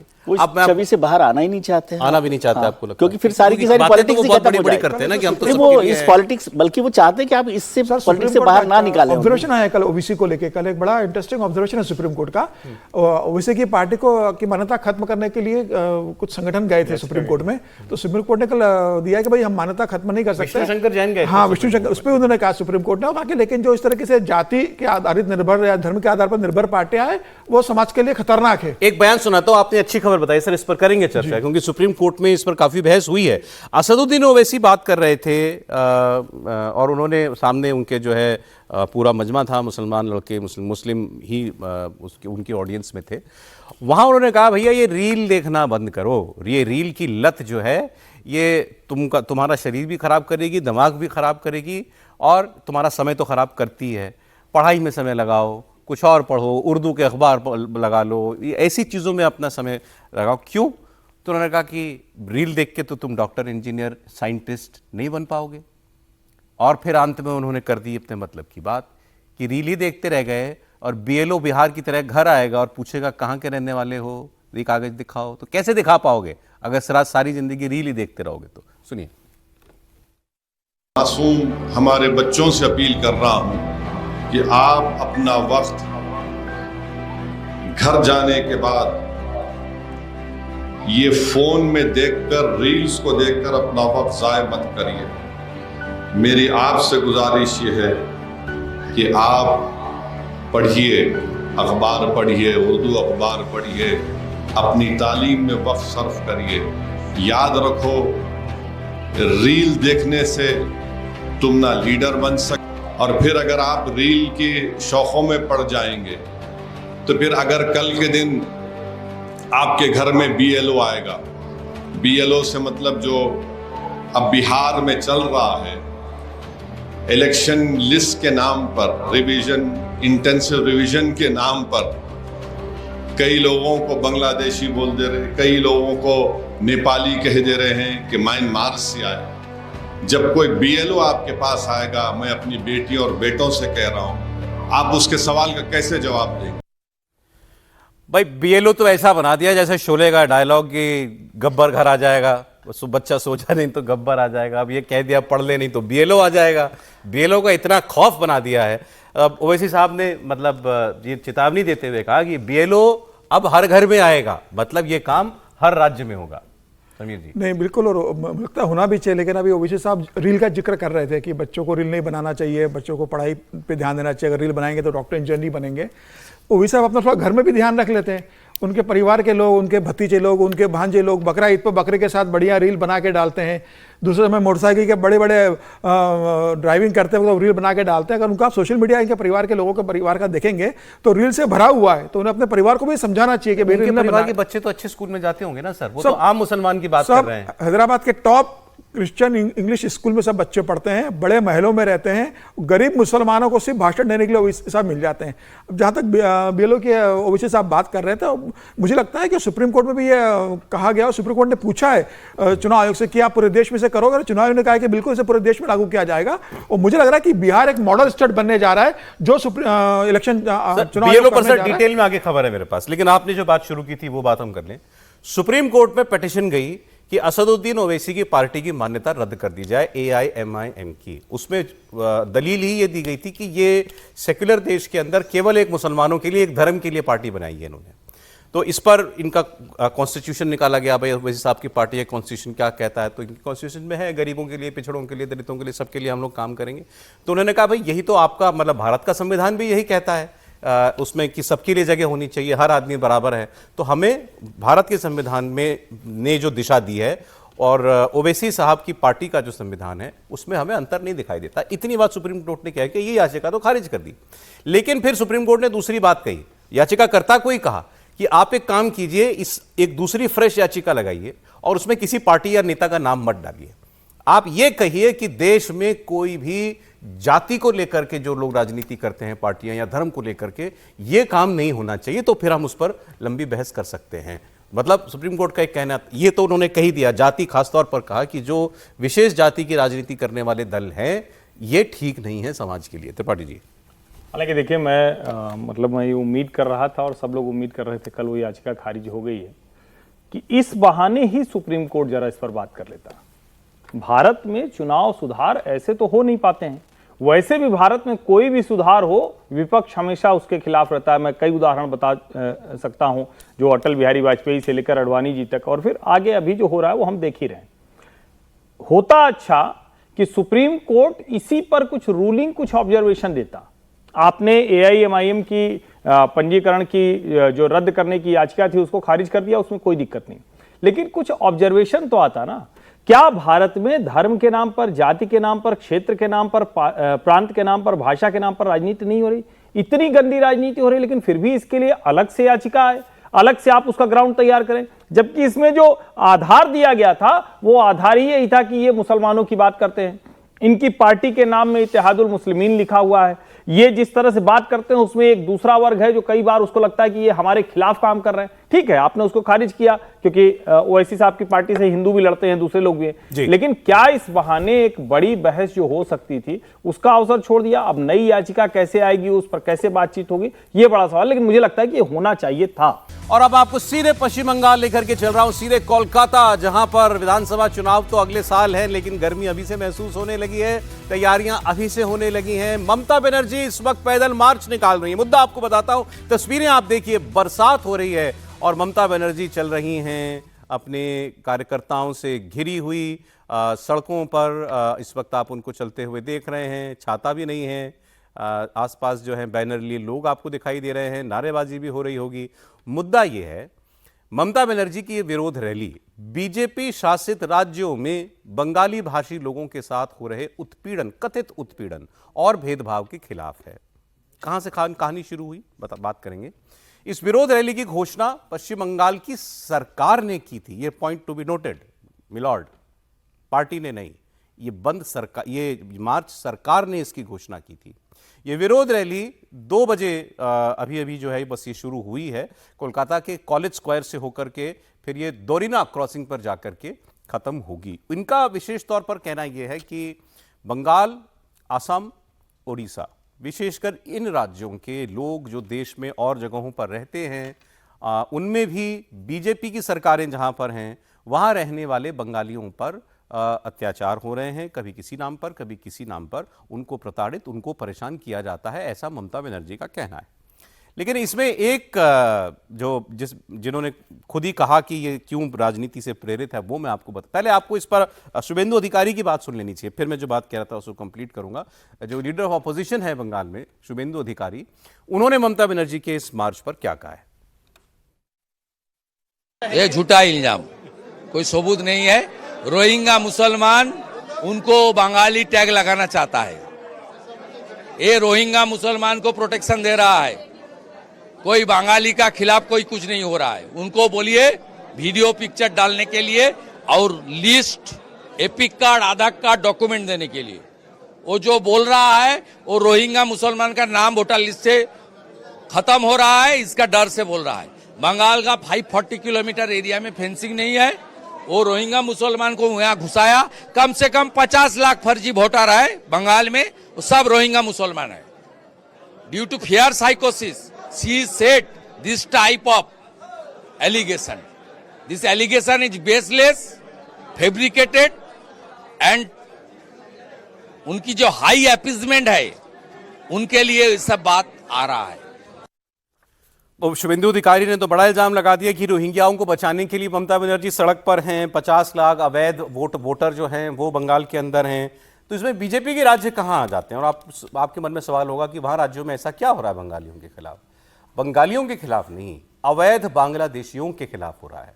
और ये ड्राइव ज्यादातर उन राज्यों में चल रही है जहां पर भारतीय जनता पार्टी की राज्य की सरकार है, क्योंकि वो काम तो उन्हीं को करना पड़ेगा।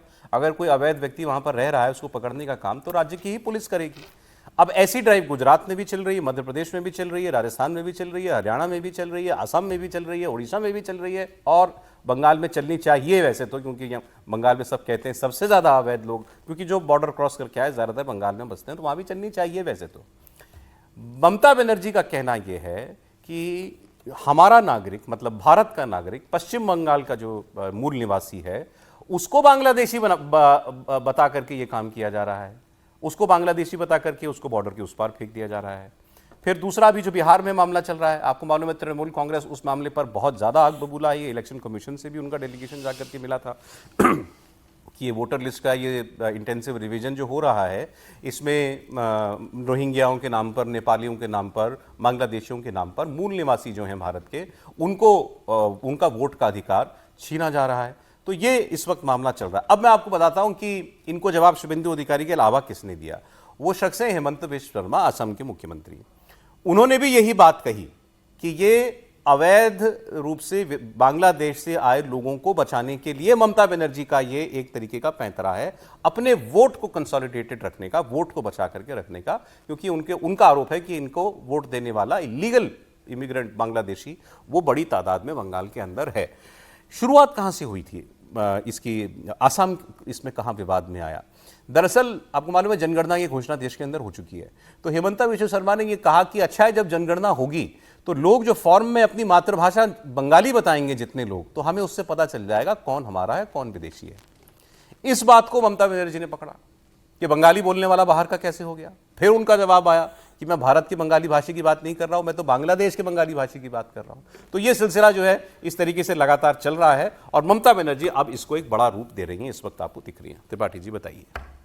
देखिए, ममता बनर्जी के लिए पश्चिम बंगाल बचाकर रखना वो सबसे बड़ी ज़रूरत भी है, और राजनीतिक तौर पर वो एक फोर्स के तौर पर दिखती हैं जब वो नरेंद्र मोदी के उस विजय रथ को वहाँ ले जाकर रोक देती हैं। लेकिन ये वाला मसला थोड़ा सा खतरनाक है, देश को इसको बहुत अच्छे से सुनना जानना चाहिए। ममता बनर्जी की सरकार है, प्रचंड बहुमत की सरकार है, अपराध इतने होते हैं लेकिन उस पर कंट्रोल भले न कर पाए, लेकिन दूसरी सारी चीज़ों पर ममता जी का कंट्रोल रहता है। ये रैली निकाल लेना ये कोई मतलब बहुत ही सामान्य है, जिस तरह का वहाँ वैसे भी रहा है। कम्युनिस्ट भी इस तरह की रैली निकाल लेते हैं, लेकिन जब सरकार ही अपने पे आ जाए तो निकाल सकते हैं। लेकिन किस लिए निकाल रही है? वो कह रहे हैं कि देश भर में बांग्ला भाषियों के साथ अत्याचार हो रहा है। क्या देश के किसी हिस्से में एक भी बांग्ला भाषी, मतलब पश्चिम बंगाल के एक भी व्यक्ति के ऊपर ऐसा कुछ होता हुआ दिखा? इसका जवाब है नहीं। क्या कोई रिकॉर्ड में दर्ज है? इसका जवाब है नहीं। क्या किसी खोजी पत्रकार ने ऐसा खोजा? इसका जवाब है नहीं। फिर हुआ क्या? हुआ ये है कि स्वतंत्र भारत में पहली बार ये हो रहा है। बांग्लादेश जब पाकिस्तान से कटकर गया था, उसके पहले भी उसके बाद भी बांग्लादेशी घुसपैठ होती थी। पहली बार है कि सरकारें अपने राज्य में बांग्लादेशी घुसपैठियों को चिन्हित कर रही और चिन्हित करके उन्हें सीमा पर ले जाकर छोड़ा जा रहा है। ये पहली बार हो रहा है। 2005 अब याद कीजिए, 2005 में सोमनाथ चटर्जी वो स्पीकर की टेबल पर थे और यही ममता बनर्जी, इन्होंने कागज फेंकते हुए, उसको उछालते हुए कहा था कि बांग्लादेशी घुसपैठिए आ रहे हैं, बर्बाद होता जा रहा है बंगाल, और उसकी चिंता सरकार को नहीं है। क्यों? क्योंकि 2011 के पहले तक वहां कम्युनिस्ट गवर्नमेंट थी, 2011 में ममता जी आई। यानी इसका मतलब यह हुआ कि जो बांग्लादेशी घुसपैठिए हैं, जो हमारे देश के लिए आंतरिक खतरा बने हुए हैं सुरक्षा के लिए, उनके लिए ये लड़ाई लड़ रही है। मुर्शिदाबाद में जो दंगे हुए थे वक्त पर, उसमें कहा गया कि थाने से 300 मीटर दूर मार दिया गया पिता पुत्र को। उसमें यह कहा गया कि तृणमूल कांग्रेस के नेता, मुस्लिम नेता, उन्होंने कुछ नहीं किया, उन्होंने फ्यूल अप किया, बढ़ाया, आग लगाई। जो कमेटी बनी थी जिसने उच्च न्यायालय के निर्देश पर सब कुछ किया था, उसने बताया कि किस तरह के हाल हुए जी। अब अगर पश्चिम बंगाल में ये सब स्थितियां हैं, तो क्या ममता बनर्जी अब मुस्लिम वोट बैंक उनके लिए लीडिंग बन चुका है? यानी जो हिस्सा होता है किसी भी पार्टी का, राजनीतिक दल का जो मतदाता समूह होता है, क्या वो 50+ हो चुका है क्या? और 50+ अगर मुसलमान हो जाएगा तो ये दृश्य आपको देश भर में दिखेंगे। ये कोई चेतावनी नहीं है, ये कोई भविष्य वाला खतरा नहीं, ये खतरा आपके सामने आप भी कह रहे हैं कि बंगालियों को के समर्थन में नहीं, बांग्लादेशियों के समर्थन में 100% सर घुसपैठिया के समर्थन में जी। देखिए ये तो साफ ही है कि वो पूरे देश में, मुझे तो कोई याद नहीं आ रहा कि बांग्ला भाषी लोगों के खिलाफ कहीं कोई मुहिम हो रहा हो, कोई अत्याचार हो रहा हो। हिल गया कि हुआ कब ऐसा, मराठी वाला तो सुनाई दे रहा था। बांग्ला भाषी के खिलाफ कोई ऐसा हो रहा हो, और बांग्ला भाषी बहुत ठीक सी वो है सिस्टम में, उसको कोई इस तरह से परेशान नहीं कर सकता। असली मसला तो बांग्लादेशी जो है उनको लेकर है। अब वो बांग्लादेशी वहाँ पर हैं, बंगाल में हैं, असम में हैं, या देश भर में जहाँ जहाँ पर है, उसको लेकर उनकी परेशानी है। इसमें कोई बहुत छिपी हुई बात नहीं है। मुझे हैरानी इस बात पर है कि ये काम तो टीएमसी कर सकती थी। मतलब ये आंदोलन चलाने के लिए कि भाई बांग्ला भाषी बांग्लादेशी जो भी कह रहे हैं, सरकार को इसमें आने की क्या ज़रूरत है। और टीएमसी के नेता है ममता बनर्जी, वो जुलूस में भी जाती, लेकिन पश्चिम बंगाल ये प्रोग्राम सरकार का है। हाँ, इसीलिए मैं कह रहा हूँ कि मुझे आपत्ति इस बात पर है कि पश्चिम बंगाल की सरकार की क्या आवश्यकता, टीएमसी इस पर करती और ममता जी भी उसमें जाती। इसलिए कि सरकार के संसाधन लगेंगे ना।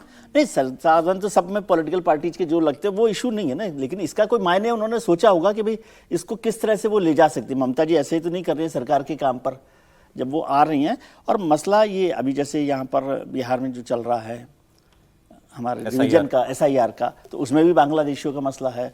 उन्होंने हिमंता बिस्वा शर्मा ने तो एक और बात कही है कि भाई जब ये रिवीजन होगा तो उससे पहले हमसे बात करिएगा, हम NRC पर काम कर रहे हैं, उसको भी आप देखिएगा किस तरह से हो रहा है। तो वो चिंता मुझे लगता है जो नॉन BJP पार्टीज हैं उनकी ये है कि क्या बांग्लादेशियों को खदेड़ने की कानूनी एक्सरसाइज भारतीय जनता पार्टी की सरकारें कर रही हैं, और उस लड़ाई को कैसे लड़ा जाए, ये एक बड़ी चिंता का विषय है। बांग्लादेश बिहार में आपसे, इनको ये विपक्ष को ये लगता है कि भी बीजेपी इलेक्शन कमीशन के साथ मिलकर साजिश कर रही है और हमारे वोटर का नाम काट रही है। मैं कहता हूँ मान लीजिए ऐसा होता है, अभी बिहार में अभी खबर आ रही है, इतने लोग मृत पाए गए, इतने लोग प्रदेश छोड़ करके चले गए, 25-30 लाख लोग की बात हो रही है। मान लीजिए 50 लाख 1 करोड़ लोग, इनका वोट अगर कट जाएगा, मतलब ये व्यक्ति है वहां के नागरिक और इनका वोट कट जाएगा, तो बिना हंगामा हुए चुनाव हो जाएगा क्या? नहीं होगा। सवाल किसी को नहीं पता चलेगा कि ऐसा हो ही नहीं लोग का सकता। वोट कट जाएगा। ऐसा नहीं हो सकता, नहीं हो सकता, बिल्कुल नहीं हो सकता। फिर पहले ही उस पर शोर इसलिए कर रहे हैं ताकि एक दबाव बनता है ना। मान लीजिए आपने सोचा कि एक जगह पर एक जिले में 1 लाख वोट काटने की एक्सरसाइज हो रही है, समझिए ऐसा हो रहा है। तो जब ममता जी, ओवैसी जी, तेजस्वी जी सब लोग दबाव बनाएंगे तो वो 1 लाख में से 20,000 तो फिर भी बच ही जाएंगे ना। एक दबाव की भी पॉलिटिक्स होती है, प्रेशर पॉलिटिक्स भी होती है, जिससे थोड़ा सा दबाव बनता है, कुछ लोगों को बचाया जा सकता है, कुछ लोगों समीर जी बोलिए क्या कहेंगे इस मार्च पर ममता जी के? देखिए मुझे लगता है सीधे सीधे जो लॉ एंड ऑर्डर को लेकर ममता बनर्जी का जो फेल्यूअर है, जिस तरीके से बंगाल के अंदर महिलाओं के ऊपर अत्याचार हो रहे हैं, जिस तरीके से पार्टी के अंदर सांसदों की आपस में जुतम पेजार हो रही है, जिस तरीके से सांसद आपस में लड़ रहे हैं, पार्टी में वर्चस्व को लेकर जिस तरीके से ममता बनर्जी और अभिषेक बनर्जी के बीच रस्साकशी चल रही है, संगठन को लेकर, सरकार में मंत्री बनाने को लेकर, कह रहे हैं कि अभिषेक बनर्जी ने तो दबाव डाला है ममता बनर्जी पे कि भाई मंत्रिमंडल का विस्तार करे, और कुछ नाम उन्होंने दिए कि उनको मंत्री बनाना है और कुछ नाम हटाने के लिए बुलाए। ममता बनर्जी उसके तैयार नहीं है, इसलिए अभिषेक बनर्जी और ममता बनर्जी में भी ठनी हुई वहां पर। तो ये तमाम तरीके के अटकलें और जो चर्चा बंगाल की राजनीति में चल रही है, ममता बनर्जी उसका ध्यान हटाना चाहती है और सीधे सीधे वो इस तरह की एक रैली सरकार के द्वारा आयोजित और प्रायोजित रैली का वो हिस्सा बन रही है। देखिए मुझे लगता है कि ममता बनर्जी बांग्लादेश को और बंगाल को एक कर रही है। भाई बांग्लादेश का आदमी बंगाली बोलता है और पश्चिम बंगाल का आदमी बंगाली बोलता है। अगर कोई घुसपैठिया अगर बंगाली बोलता है तो वो बंगाली होने का सर्टिफिकेट थोड़ी है। देश का नागरिक होगा, बंगाली होगा और उससे कुछ नहीं होगा। और ममता बनर्जी को ऐसा लगता है कि ऐसा 1-2 नाम गए तो उन 2 लोगों को लेकर आती, पत्रकार वार्ता लेती, उनको सामने बिठाती कि बंगाल के नागरिक है, इनका नाम हटा दी गया, इन्हें घुसपैठिया घोषित किया गया है। एक उदाहरण तो ममता बनर्जी सामने दे। मुझे लगता है कि सिर्फ एक राजनीति से लिए बंगाल के अंदर जो ममता बनर्जी के खिलाफ पार्टी के अंदर एक असंतोष बन रहा है विधायकों में या सांसदों के अंदर, उसको बंगाली के नाम पर सबको बंगाली के नाम पर एकजुट करने के लिए। और चलिए आपको एक ऐसी खबर बता देता हूं जिसमें ममता बनर्जी और केंद्र की सरकार एक पेज पे है। ऐसे आपको लगता है कोई खबर हो सकती है एक खबर ऐसी। बांग्लादेश में दरअसल भारत के जाने माने फिल्म मेकर सत्यजीत ऑस्कर मिला हुआ उनको सर, ऑस्कर से सम्मानित सत्यजीत रे भारतीय कुछ भी लिखने की जरूरत नहीं, भारतीय सिनेमा का अमर नाम है जी, शायद आज भी सबसे बड़ा नाम है। उनका पुश्तैनी मकान जो है मैमिन सिंह एक जगह है शायद बांग्लादेश में, वहाँ पर था। वहाँ वो मकान बनाया था सत्यजीत रे के दादाजी ने, उस मकान को गिरा दिया गया है। अब मैमन सिंह शहर में ही है, ठीक बोल रहा था। इस मकान ना गिरे, भारत सरकार ने इसके लिए चिट्ठी लिखी बांग्लादेश को कि इसको एक म्यूजियम में तब्दील कर दीजिए।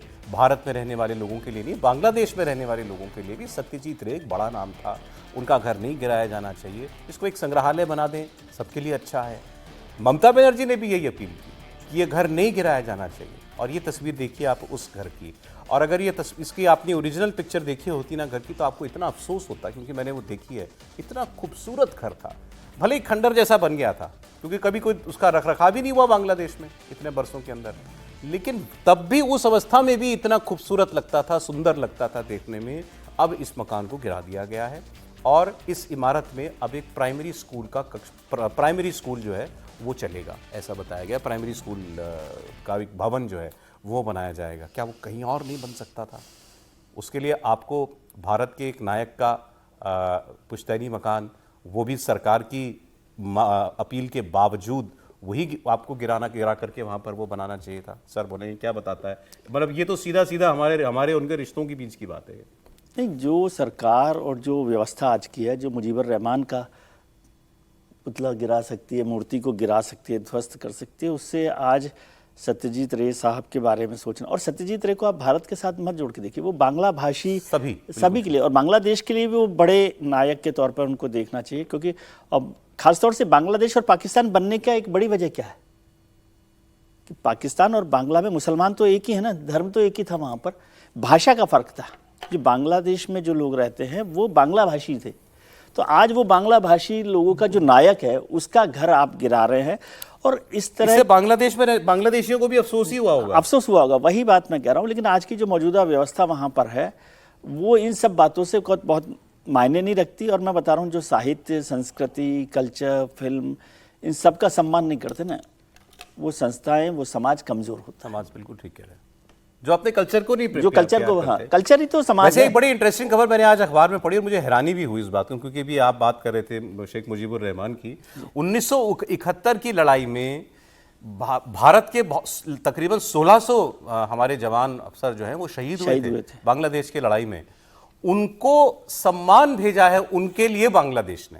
अच्छा, वैसे इसकी शुरुआत की थी जब वहाँ की प्रधानमंत्री हुआ करती थी शेख हसीना। लेकिन वो आज मैं देख रहा था मध्य प्रदेश में एक परिवार को, एक वृद्ध महिला थी, उनको वो एक स्मृति चिन्ह जो है वो दिया गया बांग्लादेश की तरफ से कि आपने आपके परिवार के, उनके पति या जो भी रहे हों, उन्होंने हमारे लिए, हमारे देश के लिए अपनी जान गंवाई। तो ये भी हो रहा है साथ साथ। एनीवे, अब बिहार की बात मैं आपसे करता हूं, जो एक बहुत बड़ी कंट्रोवर्सी चल ही रही है और अब उसमें कुछ ऐसी बातें आती हैं तो ये तो आग में घी डालने वाला काम है। बिहार में वोटर लिस्ट का जो काम चल रहा है, 25 जुलाई तक वोट लिस्ट रिवीजन का काम पूरा करना है। कुछ लापरवाह और कुछ भ्रष्ट बीएलओ, इनकी वजह से इस एक्सरसाइज पर सवाल खड़े हो रहे हैं। इन पर एक्शन भी हुआ है। बेगूसराय और गया जी में बीएलओ के खिलाफ कार्रवाई हुई है। बेगूसराय में काम में लापरवाही बरतने के इल्जाम में बीएलओ सस्पेंड हुआ और गया जी में वोटर लिस्ट में नाम जोड़ने के बदले पैसे मांगने पर एफआईआर हुई एक बीएलओ पर। बेगूसराय जिले के बरौनी के बीएलओ वजाहत अली फारूकी को काम में लापरवाही करने के लिए निलंबित किया गया। फारूकी के खिलाफ एफआईआर भी हुई। वजाहत अली फारूकी को बरौनी के नूरपुर पूर्वी मतदान केंद्र पर वोट लिस्ट रिवीजन की जिम्मेदारी थी, लेकिन इल्जाम है कि उन्होंने अपने काम में ढिलाई बरती है। अब बेगूसराय के सस्पेंडेड बीएलओ और एक महिला अधिकारी का एक ऑडियो क्लिप भी सामने आया है। इसमें महिला अधिकारी जो हैं वो पूछ रही हैं कि आपको वोटरों के बीच बांटने के लिए कितने फॉर्म मिले थे, आपने कितने फॉर्म बांटे। बीएलओ वजाहत फारूकी कहते हैं कि उन्होंने 1382 में से सिर्फ 220 फॉर्म बांटे हैं और उस 220 में से भी सिर्फ 2 फॉर्म कलेक्ट किए हैं। इसी वजह से वजाहत फारूकी को जो है वो निलंबित किया गया। ये बातचीत का ऑडियो हमारे पास है, सुनिए आप। बोले रिपोर्ट बता दीजिए। क्या रिपोर्ट बोले? रिपोर्ट कितना आपको मिला है आवेदन ब्लॉक से, कितना बांटे हैं, कितना कलेक्ट किए हैं, कितना अपलोड किए, ये सब जब रिपोर्ट पूछा जाए तो यही बताना है। 1383 मिला था। 1383 मिला था। 1382 मिला है। और वितरण कितना किया? वितरण हुआ 220 और संग्रहण कलेक्शन कितना किए? ऑप्शन 2 हुआ 2? जी। बहुत कम है।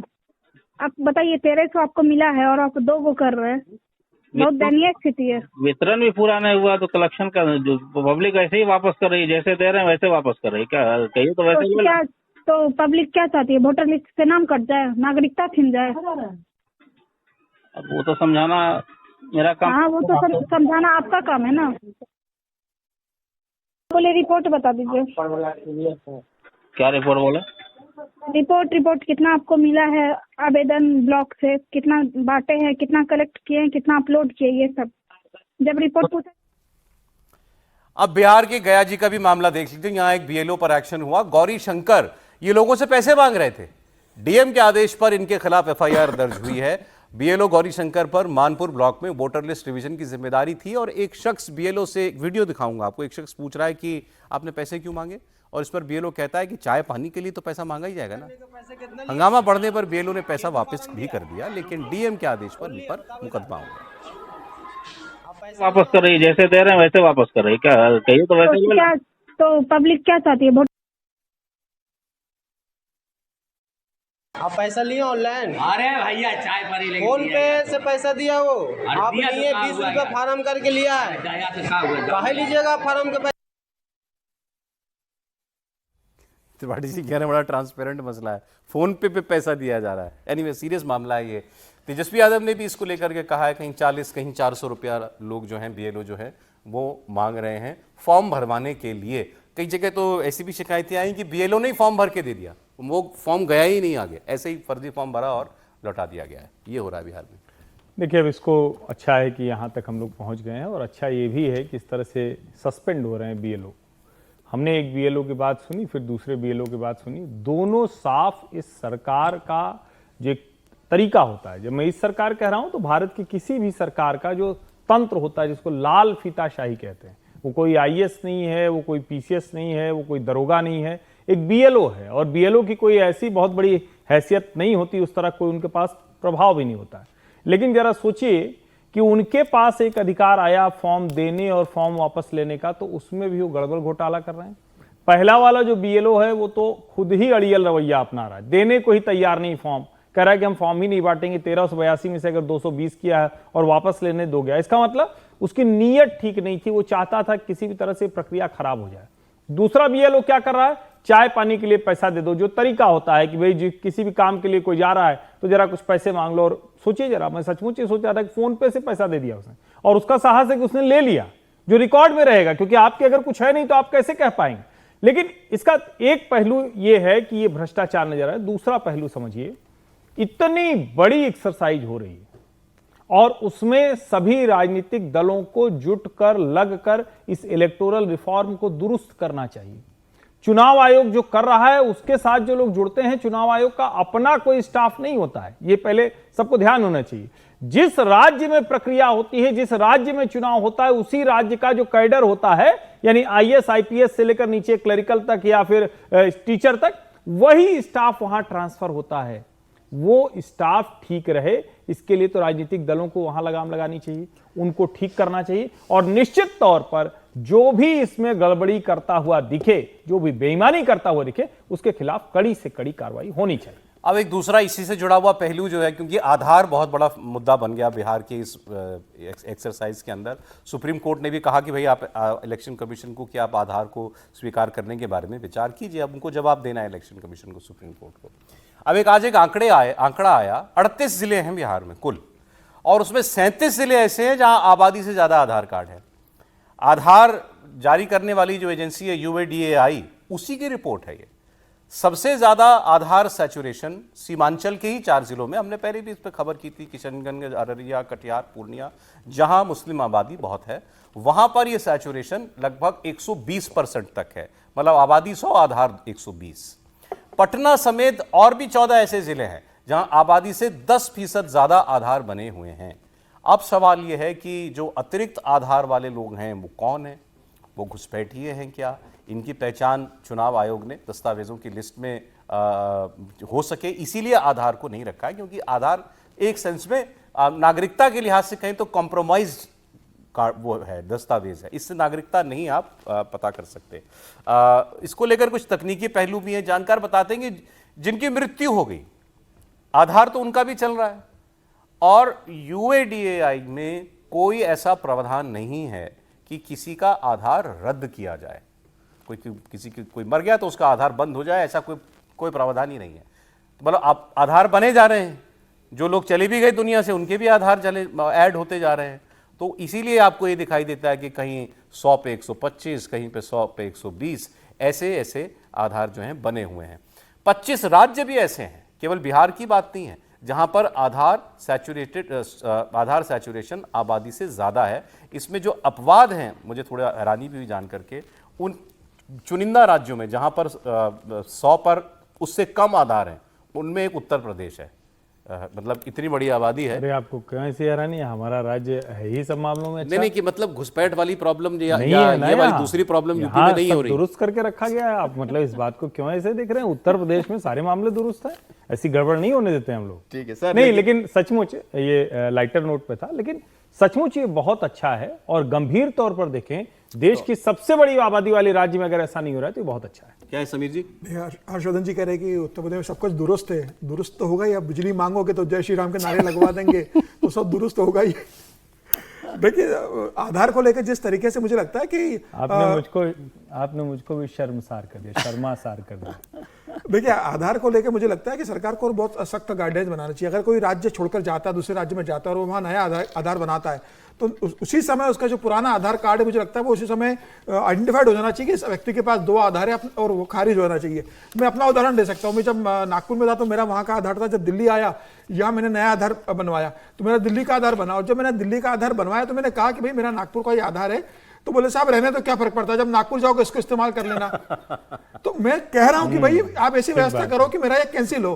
तो मेरे पास 2 आधार बनाए, फिर जब मैं नागपुर गया, प्रावधान ही नहीं है कैंसिल का सर। तो बनेंगे ना फिर 2 आधार 3 आधार इस तरीके से बनेंगे। आदमी की डेथ हो जाती है, डेथ सर्टिफिकेट सबमिट कर देता है, तो ऐसी व्यवस्था होना चाहिए कि जैसे डेथ सर्टिफिकेट सबमिट हो ऑटोमेटिक उसका बंद हो जाए।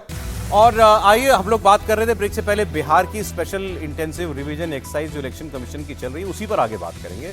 अब इस पर उठापटक में सारे विपक्षी दल तो एक हो ही गए थे, इसमें भारतीय जनता पार्टी की मतलब एनडीए का एक सहयोगी भी शामिल हो गया है, और वो पार्टी है चंद्रबाबू नायडू की तेलुगु देशम पार्टी। इन्होंने चुनाव आयोग को चिट्ठी लिखी है और इस स्पेशल इंटेंसिव रिवीजन एक्सरसाइज को लेकर ऐतराज जताया है। टीडीपी ने चुनाव आयोग से इस पूरी प्रक्रिया को पूरी तरह स्पष्ट करने की मांग की है। इन्होंने कहा कि क्या इसका अधिकार क्षेत्र क्या है आपकी कार्रवाई का, ये बिल्कुल सबको पता होना चाहिए, और ये नागरिकता के सत्यापन का काम नहीं है इलेक्शन कमीशन का। तो इलेक्शन कमीशन की किसी भी गतिविधि में ये काम नहीं होना चाहिए। विरोधी दल भी यही आरोप लगा रहे थे, विपक्ष भी कह रहा था कि वोटर लिस्ट रिवीजन के जरिए बैकडोर से सीएए लागू हो रहा है, और अब टीडीपी ने भी वही सवाल खड़े किए हैं। नागरिकता को लेकर जारी विवाद के बीच चुनाव आयोग के पास टीडीपी की चिट्ठी जाना, अब इसको लेकर सियासी हलकों में चर्चा जो है वो बड़ी तेज है कि अब अगर एनडीए के सहयोगी भी ये बात उठाने लगे हैं तो क्या कुछ दबाव वो भी महसूस कर रहे हैं। हालांकि नीतीश कुमार, जहां चुनाव होना है, नीतीश कुमार की पार्टी ऐसी कोई बात नहीं कह रही है, और इनका इलेक्शन तो भी बहुत दूर है, 2029 में, अभी 24 में ही तो इलेक्शन हुआ था इनका। इन्होंने ये भी कहा है कि भाई 6 महीना चुनाव से पहले अगर बचा हो तो आप ये एक्सरसाइज मत कीजिए, करनी है तो और बहुत टाइम लेकर के कीजिए, जैसे हमारे राज्य में करनी है तो अब आप शुरू कर दीजिए, 2029 तक अपना रिकॉर्ड बिल्कुल ठीक कर लीजिएगा, लेकिन चुनाव से ऐन पहले ये प्रक्रिया नहीं होनी चाहिए। पॉइंट नंबर 2, नागरिकता से जुड़ा हुआ काम देखना ये इलेक्शन कमीशन का काम नहीं है। सर, एनडीए में क्या फूट है? एनडीए में फूट नहीं है, जायज सवाल उठाए हैं और इन्हीं सवालों पर बहस हो रही है। सुप्रीम कोर्ट में भी इसी पर बहस हो रही है, विपक्षी दलों ने भी यही बहस की है। बार बार ये माहौल बनाया जाता है कि विपक्षी दल जो है सबके रिवीजन के खिलाफ है। विपक्षी दलों ने भी कहा कि रिवीजन के खिलाफ नहीं है, वक्त कम है, और दूसरा जो नागरिकता का मसला है, सिटीजनशिप का मसला, वो चुनाव आयोग के अधिकार में नहीं है, वो होम मिनिस्ट्री के अंडर में आता है, तो उस पर अलग से काम होना चाहिए और उसको करना चाहिए। मुझे लगता है फूट की बात नहीं है। अब नीतीश कुमार जी तो है ही नहीं, तो वो कौन विरोध करेगा वहाँ पर? है ही नहीं, मतलब बिहार में मैंने देखा नहीं उनको बहुत जमाने से, तो इसलिए तो वो कौन करेगा। और जो नायडू साहब बात कर रहे हैं वो ठीक बात कर, मतलब इसको फूट की तरह से नहीं देखना चाहिए, एक लॉजिकल बात, कोई भी अपने सहयोगी दल भी लॉजिकल बात कर रहा हो तो इसमें कोई आपत्ति वाली बात मुझे नहीं लगती। समीर जी बताइए, जहां चुनाव है वहां की पार्टी को, जेडीयू को प्रॉब्लम नहीं है, और जहां चुनाव 5 साल बाद है, 4 साल बाद है, उनको प्रॉब्लम है। देखिए मुझे लगता है ये स्थानीय राजनीति का ज़्यादा मामला है। अगर चंद्रबाबू नायडू ये बोल रहे हैं तो अपनी स्थानीय राजनीति उनकी जिस तरीके से वहाँ पे और जिस तरीके से बिहार में शुरू हुआ, उसके बाद जगन मोहन रेड्डी ने जो वहाँ पर मुहिम शुरू करी अपने कार्यकर्ताओं के साथ, उनके कार्यकर्ता कह रहे कि भैया अभी बिहार में हो रहा है, उसके बाद ये आंध्र प्रदेश के अंदर भी होगा और यहाँ के जो मुसलमान हैं उन्हें बाहर करने की कोशिश की जा रही है और तेलुगु देशम पार्टी केंद्र सरकार का इसमें भारतीय जनता पार्टी का समर्थन कर रही है। उन्होंने जिस तरीके से माहौल बनाने की कोशिश की है तो मुझे लगता है कि चंद्रबाबू नायडू को लग रहा होगा कि भाई ये संदेश जाए कि भाई अगर करना है आपको तो हम इसके साथ हैं, लेकिन समय रहते किया जाए। और मुझे लगता है कुछ भी गलत नहीं, उन्होंने इसका विरोध नहीं किया। उन्होंने ये नहीं कहा कि बिहार में आप गलत कर रहे हो या ये नहीं होना चाहिए। जो उनके जो प्रतिनिधिमंडल गया था सांसदों का, उन्होंने जो चुनाव आयोग को अपना ज्ञापन सौंपा है उसमें बहुत स्पष्ट कहा है कि अगर आपका आंध्र प्रदेश में भी करने का प्लान है तो आप समय रहते कीजिए और सरकार का जो सहयोग चाहिए वो हम देने को तैयार है। ये भी उन्होंने कहा है कि भाई सरकार का जो सहयोग चाहिए होगा हम देंगे, आप समय रहते कीजिए। लेकिन एक बात और है, चंद्रबाबू नायडू ने एक बात का कल और जिक्र किया है, उन्होंने कल भाषा विवाद पे भी बहुत अच्छी मैं बात आता हूं सर, बोली उस है। पर पहले ये बात कर ले, वो तो मैं सुनाऊंगा। आप ये कह रहे हैं कि ये उनके आंध्र प्रदेश की लोकल मुस्लिम वोट की पॉलिटिक्स से जुड़ा हुआ मुद्दा है। बिल्कुल। लेकिन इसमें एक चीज थोड़ा सा सब हर कोई कह रहा है कि खूब समय लेकर करिए, मतलब खूब समय लेकर करें, उसके बाद जो फर्जी वाले हैं वो जुड़ जाएं तो ना उनको जांचें। अरे भाई जब चुनाव आने वाला है तभी तो वो लोग वोट बनवाते हैं फर्जी, तभी तो घुसते हैं ना। तो ये भी थोड़ा सा मतलब मैं देख रहा हूं ये डिबेट लगातार होती है, मुझे इलॉजिकल लगता है। ठीक है आप ये कहिए कि थोड़ा समय होना चाहिए, लेकिन ये कि 6 महीना पहले कर लो, साल भर पहले कर लो, ये तो कोई मतलब ही नहीं हुआ। फिर तो आप पूरे देश में एनआरसी कराइए अभी से 29 के चुनाव पहले, क्या दिक्कत है? आपको मतदाता तो उस वक्त तय करना पड़ेगा ना जब चुनाव होने वाला है। इस लॉजिक से इतर लोग जा रहे हैं और उसको सब स्वीकार कर रहे हैं कि नहीं ये तो बड़ी अच्छी बात है भाई, जब होगा जांच तो आप इतने कम समय में कर सके, ये भी तो एक सवाल है ना। हाँ ये ठीक है, जितना समय चाहिए सवाल हो रहा है। नहीं सर, लेकिन जितना समय चाहिए उतने समय में ही तो चुनाव आयोग कर रहा है। क्या 3 महीने का समय आज के आधुनिक चुनाव आयोग जैसे कर रहा है वो तो आप नहीं देख ही रहे हैं। अभी सौरभ जी ने बहुत सारी रिपोर्ट्स दिखाई है, बहुत सारी रिपोर्ट नहीं आई है सर, लेकिन उस रिपोर्ट में यही तो है ना, तंत्र को तो दुरुस्त करना पड़ेगा। अब अगर कोई अच्छी चीज है लागू करना, कहे एक कर्मचारी बेईमान निकल गया, कहे ना पूरा सब बताइए कैसे हो सकता है? चंद्रबाबू नायडू जी को भी मुस्लिम वोट की चिंता हो गई क्या? भाई वक्फ पर तो नहीं डिगे थे ये। देखिए मुस्लिम वोट की चिंता से ज्यादा आप अपने राज्य में कैसा माहौल बन रहा है। अगर उनके खिलाफ लोग माहौल बना रहे होंगे तो परेशान होंगे, वो अपना बयान दे रहे हैं, लेकिन अभी ना उसका कोई कंसर्न है ना कुछ। हाँ एक चीज जरूर है कि ये जहां डिबेट जा रही है सर्वोच्च न्यायालय की तरफ अब ये पहुंचना चाहिए मामला, या सरकार तय करे कि भैया देश में नागरिक की पहचान भी होगी या सब हो जाएगा नागरिक न पहचान हो। अब वो बात जो समीर जी कहना चाह रहे थे, बयान आपको सुनाता हूं। एनडीए ने क्या कांग्रेस का एक और प्रधानमंत्री छीन लिया है? हम क्यों कह रहे हैं? क्योंकि एनडीए के सहयोगी चंद्रबाबू नायडू जी ने कल एक प्रोग्राम के अंदर पूर्व प्रधानमंत्री पीवी नरसिम्हा राव की खूब तारीफ की, उन्हें इंडियन इकोनॉमिक रिफॉर्म का मसीहा बताया, नरसिम्हा राव को देश का सच्चा सपूत बताया और कहा कि अगर नरसिम्हा राव ने 1991 में बड़े फैसले नहीं लिए होते तो देश आज यहाँ नहीं होता जहाँ वो है। 1991 के बाद जो आर्थिक सुधार हुए उसका क्रेडिट नरसिम्हा राव को जाता है सीधे तौर पर, उन्हीं की वजह से वो मुमकिन हो पाया। अच्छा, यहाँ पर उन्होंने जब नरसिम्हा राव की तारीफ की तो नरसिम्हा राव के वित्त मंत्री कौन थे? मनमोहन सिंह। उन्होंने मनमोहन सिंह का नाम नहीं लिया। आप कहेंगे चलिए प्राइम मिनिस्टर को क्रेडिट दे दिया तो वित्त मंत्री को नहीं देते, लेकिन फिर आगे नरसिम्हा राव को तारीफ करने के बाद उन्होंने कहा कि फिर उस काम को आगे बढ़ाया अटल बिहारी वाजपेयी ने, और अटल बिहारी वाजपेयी को क्रेडिट उन्होंने दिया देश का इंफ्रास्ट्रक्चर सुधारने का। चलिए आप कहेंगे ये भी ठीक है भाई, उसके बाद वही प्रधानमंत्री बने। फिर तो 10 साल मनमोहन जी रहे थे, उन्होंने मनमोहन सिंह का नाम नहीं लिया, फिर वो सीधे आ गए मोदी जी में, फिर मोदी जी ने फिर देश का नाम बड़ा रोशन कर दिया है। लेकिन याद किया गया उनके द्वारा पीवी नरसिम्हा राव साहब को, ये एक मुद्दा तो ये। और दूसरी बात भाषा की जो बात है, उन्होंने कहा कि आजकल चल रहा है कि भाई हिंदी मत पढ़ो, हिंदी मत सिखाओ। तो नरसिम्हा राव तो 17 भाषाएं बोलते थे, इतने महान आदमी थे, और वो अगर ऐसा सोचने लगते तो वो भी इतने बड़े व्यक्ति नहीं बनते। और भाषा जोड़ने का माध्यम होता है। उन्होंने कहा हमें कोई प्रॉब्लम नहीं है हिंदी पढ़ाने में। और इनके जो उप मुख्यमंत्री हैं पवन कल्याण आंध्र प्रदेश के, वो तो ये कह चुके हैं कि अगर तेलुगु हमारी माँ है तो हिंदी हमारी मौसी है। तो ये भी तो दक्षिण के राज्य हैं, इनको भी अपनी मातृभाषा पर उतना ही गर्व होगा जितना कोई तमिल बोलने वाले को होता होगा या मराठी बोलने वाले को होता होगा। इनको प्रॉब्लम क्यों नहीं है? यहीं से फिर मन में ये बात आती है कि सब कुछ कोरी राजनीति है। सुनिए आप इनका बयान। He was a student leader, a freedom fighter, a scholar fluent in 17 languages.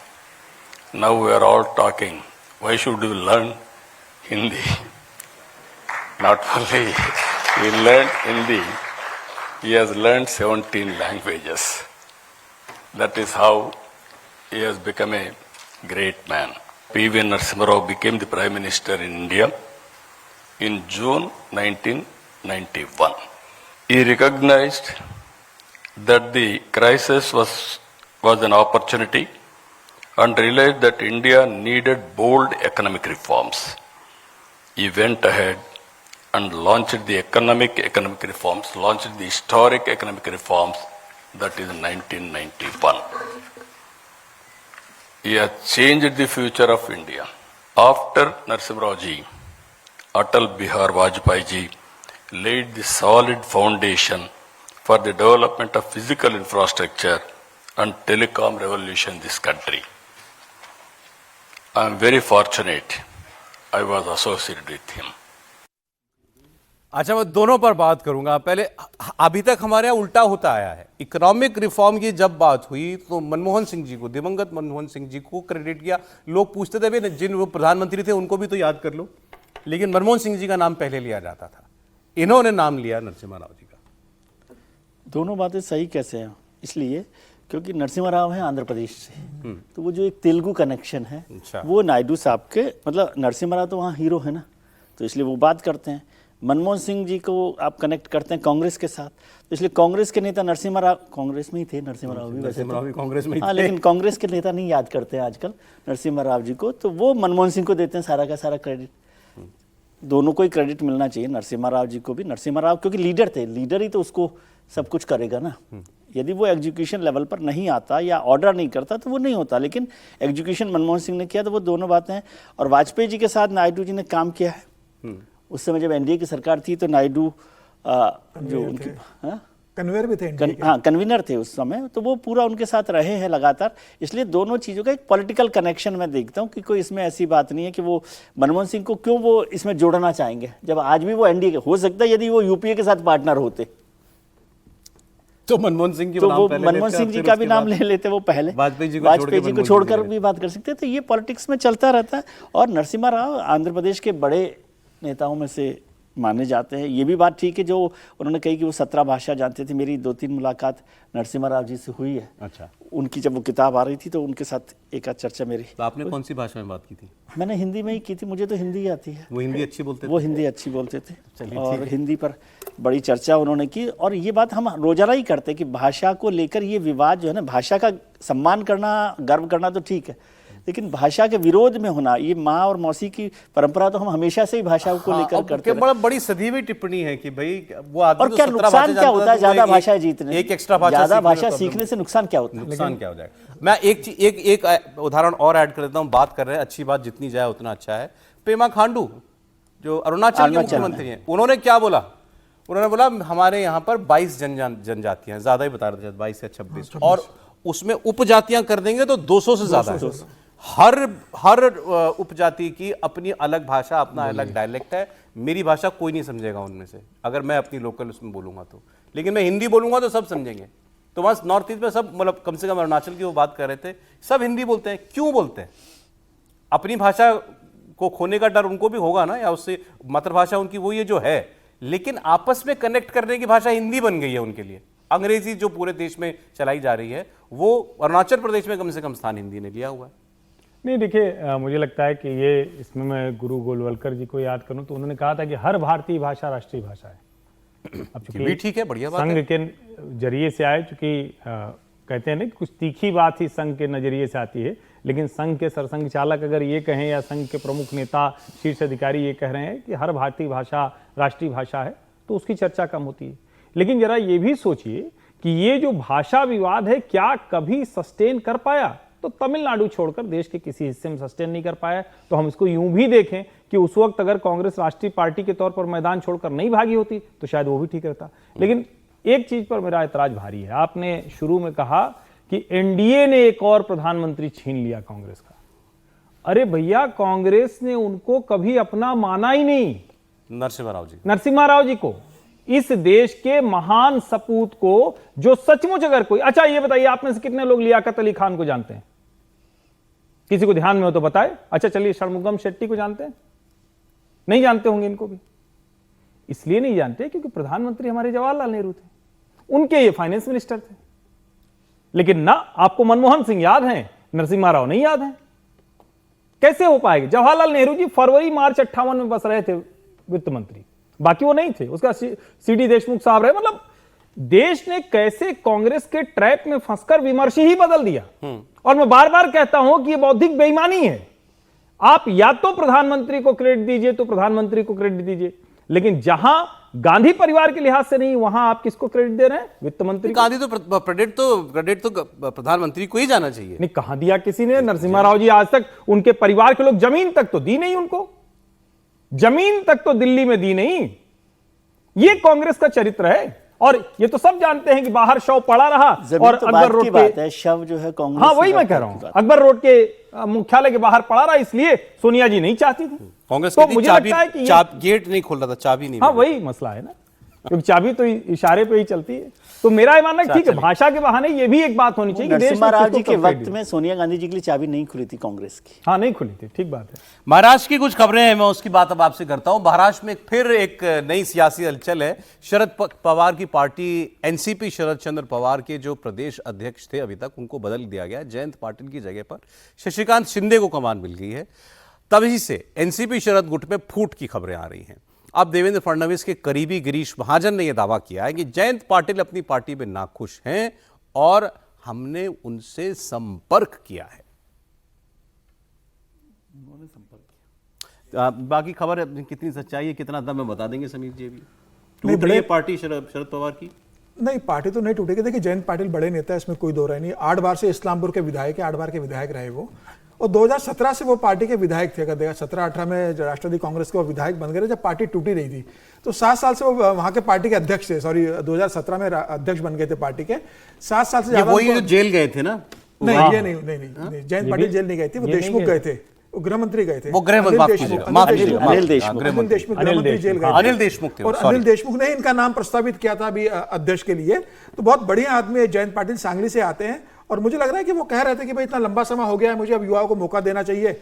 और अब पार्टी में वैसे भी करने के लिए बहुत कुछ बचा नहीं है। कोई नाराजगी नहीं है इनकी? मतलब ऐसी कोई नाराजगी, देखिए नाराजगी होगी तो मुझे लग रहा है बाद में वो जा भी सकता है, लेकिन पार्टी में शरद पवार ने उन्हें पूरा सम्मान दिया है। और जब शरद पवार ने मुख्यमंत्री के लिए इन्हीं का नाम चलाया था उद्धव ठाकरे के सामने कि भाई जयंत पाटिल को मुख्यमंत्री के रूप में पेश कर रहे हैं, कांग्रेस और उद्धव ठाकरे तैयार नहीं हुए जयंत पाटिल के नाम पर, और उसके बाद उद्धव ठाकरे के नाम पर सभापति और मुख्यमंत्री बने। मुझे लगा जब दूसरा नाम दिया शशिकांत शिंदे का, वो भी नाम एक अच्छा नाम शरद पवार ने दिया। तो फिलहाल ऐसे कोई टूट के खबर एक वहां के कैबिनेट मंत्री नीतीश राणे हैं, अक्सर उनके बयान विवाद में रहते हैं, उनकी बात कर ले। मराठी का मैटर अभी भी चल रहा है। विपक्षी दल मराठी को लेकर अब बहुत अग्रेसिव हैं। राज और उद्धव ठाकरे इस चैप्टर में एक हो गए हैं। अब बीजेपी के नेता नीतीश राणे ने एक बार फिर काउंटर अटैक किया।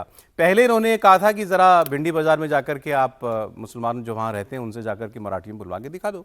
अब इन्होंने कहा कि अब चलो ये नहीं तो मदरसों में उर्दू की जगह मराठी पढ़ा करके आप दिखा दीजिए।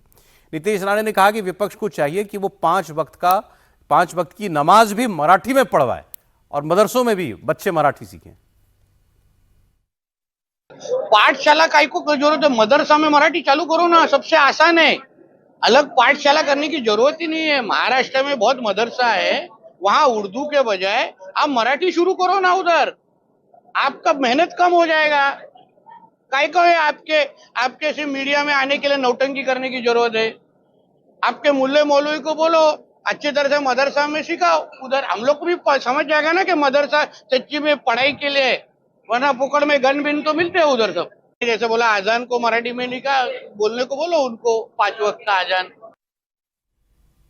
ये खुली छूट है क्या, मतलब इनकी पार्टी की तरफ से? नहीं, वो तो वैसे ही है। नारायण राणे के बेटे नारायण राणे भी बोलने में कम नहीं थे वो, और उनके दोनों बेटे जो नीतीश राणे और नीलेश राणे, एक तो अभी एकनाथ शिंदे के साथ है, एक भारतीय जनता पार्टी के साथ है मंत्री, एक तो वो बोलने में पहले से उनका रहा है। जब उद्धव ठाकरे से उनका झगड़ा हुआ था, जब उन्होंने शिवसेना छोड़ी थी, तब भी वो खुलकर चुनौती देते थे कि भाई आदित्य ठाकरे और उद्धव ठाकरे जहां चाहेंगे बंबई में वहां आने को हम अकेले तैयार है, हमसे निपट कर देख लें। ठीक है, स्वाभिमानी पक्ष भी उन्होंने इसलिए बनाया था कि हिंदुत्व की बात करने के लिए। वैसे देखिए, मैं नमाज वाली बात तो लेकिन मुझे लग रहा है कि कहना भी ठीक है, जिस तरीके से वो लगातार बोल रहे हैं कि भाई अगर आप किसी गुजराती को आप पीट देते हो, किसी गरीब ठेले वाले को आप मार देते हो कि आपको मराठी नहीं आती, तो कम से कम आप जो भिंडी बाजार है या जिस तरीके से बाजार है मुस्लिम डोमिनेंट, वहां जाके आप मराठी में बात करने, वहां कम से कम मराठी का एक बोर्ड लगा के दिखा दीजिए। ये ड्राइव तो पूरे वो भी चली, वो बात भी ठीक ही मानता हूं मैं, मराठी बोले तो सब बोले, सबको बोलनी आनी चाहिए। आप बोर्ड ही लगवा दीजिए उस एरिया में, वहां पर एक मराठी का बोर्ड स्कूल में मराठी पढ़ाई जा सकती है तो मदरसे में मराठी क्यों नहीं पढ़ाई जा सकती?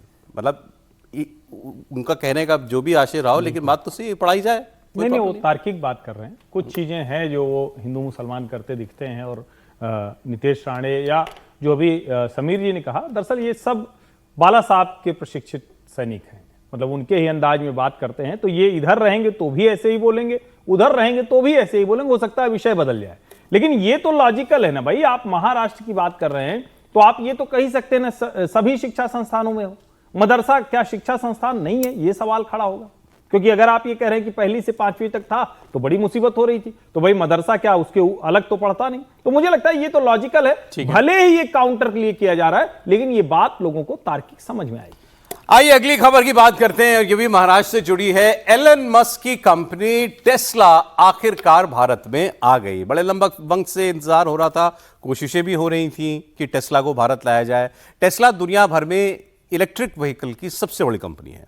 अब इन्होंने अपना भारत में जो पहला शोरूम है वो मुंबई में इन्होंने शुरू किया है। मुख्यमंत्री देवेंद्र फडणवीस ने उद्घाटन किया, नई कार की टेस्ट ड्राइव भी ली, और उन्होंने कहा कि टेस्ला ने अपनी पहली एक्सपीरियंस सेंटर के लिए मुंबई को चुना है, यह महाराष्ट्र के लिए गर्व की बात है।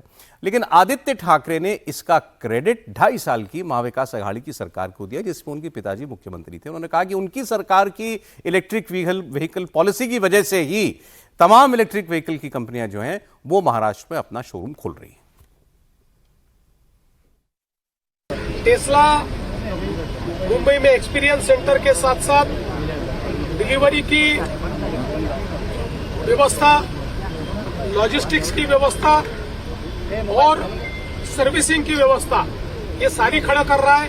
डिजाइन और इनोवेशन में ईवी सेक्टर में टेस्ला को वर्ल्ड लीडर माना जाता है, और उनका जो वर्ल्ड का सबसे मोस्ट लाइक्ड, सबसे फेमस ब्रांड जो है मॉडल वाई, उसको वो यहाँ पर लॉन्च कर रहे हैं। और मुझे विश्वास है कि आने वाले दिनों में टेस्ला की पूरी इकोसिस्टम ये हमको भारत में और विशेष रूप से महाराष्ट्र में टेस्ला आई, चलिए अच्छी बात है। इलेक्ट्रिक व्हीकल जितने आए बने देश के अंदर उतना अच्छा है। एक दो बातें, पहले तो ये भारत में बनेगी नहीं, ये चाइना में बनेगी, और चीन में बनी हुई टेस्ला भारत में आएगी। इसका एक ही वेरिएंट, उसको वेरिएंट वाई कह रहे हैं, मॉडल वो ही लागू किया गया है। 2 वेरिएंट, 2 है, नहीं वो है सर, कहते उसको वाई ही है, उसी में एक लॉन्ग रेंज, एक नॉर्मल रेंज, एक लॉन्ग रेंज है, ऐसा है कुछ मामला। एक 500 किलोमीटर चलती है, 4 पे दूसरा 622 किलोमीटर। हाँ, तो इस लिहाज से अब लड़ाई जो है अब वो क्रेडिट की रहेगी कि भाई क्रेडिट किसको मिले टेस्ला को भारत लाने का। देखिए ये सब सरकारों में होता है, कोई फैसला किया गया फिर उस फैसले को रोक दिया जाए तो कहा जाता है कि उस फैसले को बदल दिया। दोनों सरकारों का क्रेडिट है, लेकिन अभी जो सरकार है उसमें किसी का भरोसा है, उसके बाद यदि उसकी एंट्री हो रही है तो उसका क्रेडिट देवेंद्र जी की सरकार को, जो बीजेपी की सरकार है, उसको दिया जाना चाहिए। अभी वो देख भी रहा था मैं, उन्होंने टेस्ट ड्राइव की थी अच्छे से, तो उसका भी नतीजा ठीक है देवेंद्र जी की सरकार। और वहाँ पर आया गाड़ी पहले आ गई होती सर, लेकिन पहले इसलिए नहीं आई थी कि तब भी उस वक्त ये कहा गया था कि आप भारत में बनाओ कंपनी, लेकिन हो तो अभी भी इंपोर्ट ही रही। अभी नहीं, चीन से हो रही है, आप चीन भी बोलिए उसमें। हाँ, चीन से कहीं से हो, चीन से हो, अमेरिका से हो। 70% इंपॉर्टेंट है ना इसमें, 70% ड्यूटी है सर, 70% ड्यूटी है। वो 40 लाख की गाड़ी 70 लाख में मिल रही है। ये गाड़ी अमेरिका चाइना में सस्ती मिलती है, यहाँ महंगी मिलेगी। देखिए यही तो संकट है, अमेरिका में 40 मिल जाएगी, यहाँ 70 की देंगे, नहीं हम ज्यादा पैसा दे रहे हैं। लेकिन इसमें एक और रोचक आंकड़ा है, जब से ट्रंप से झगड़ा शुरू हुआ मस्क जी का, तब से टेस्ला की बिक्री जो इस क्वार्टर का ऑर्डर है वो चाइना में वो BYD को क्रॉस कर गया है। अच्छा, ये भी एक बड़ी कमाल की बात है, यानी जो चाइनीज कंपनी है उससे ज्यादा टेस्ला सिर्फ पिछले क्वार्टर में ही बिकी है जब से ट्रंप से झगड़ा होने लगा। लेकिन सबके बाद अगर कहें, हम कोई कुएं के मेढक नहीं रह सकते। दुनिया की कोई भी तकनीक है, कोई भी आधुनिक चीज है, वो भारत में आनी चाहिए। बेहतर हो कि वो यहीं बनाए, लेकिन इतना ज्यादा टैक्स लगाना, और वैसे भी इसी बहाने हम वैसे भी कहते हैं भाई, वैसे भी कारों पे बहुत टैक्स है भाई, सरकार बहुत टैक्स लेती है, जितना कि आप कार होती है उस पर कई गुना मतलब ठीक ठाक टैक्स लगाकर तब वो बिकती है। तो ये भी थोड़ा सोचना चाहिए। ठीक है, सब अच्छा चल रहा है, ये तो नहीं आप कह रहे गरीबों का व्हीकल है, इसलिए इस पर थोड़ा ध्यान रखना चाहिए। अरे मैं आपसे कह रहा हूँ कि ये जब ले लेंगे तो हम गरीब टेस्ट ड्राइव तो टेस्ट ड्राइव कर सकते हैं। हाँ तो है, टेस्ट ड्राइव क्या उसमें बैठना बस भारत में बनना शुरू हो जाए।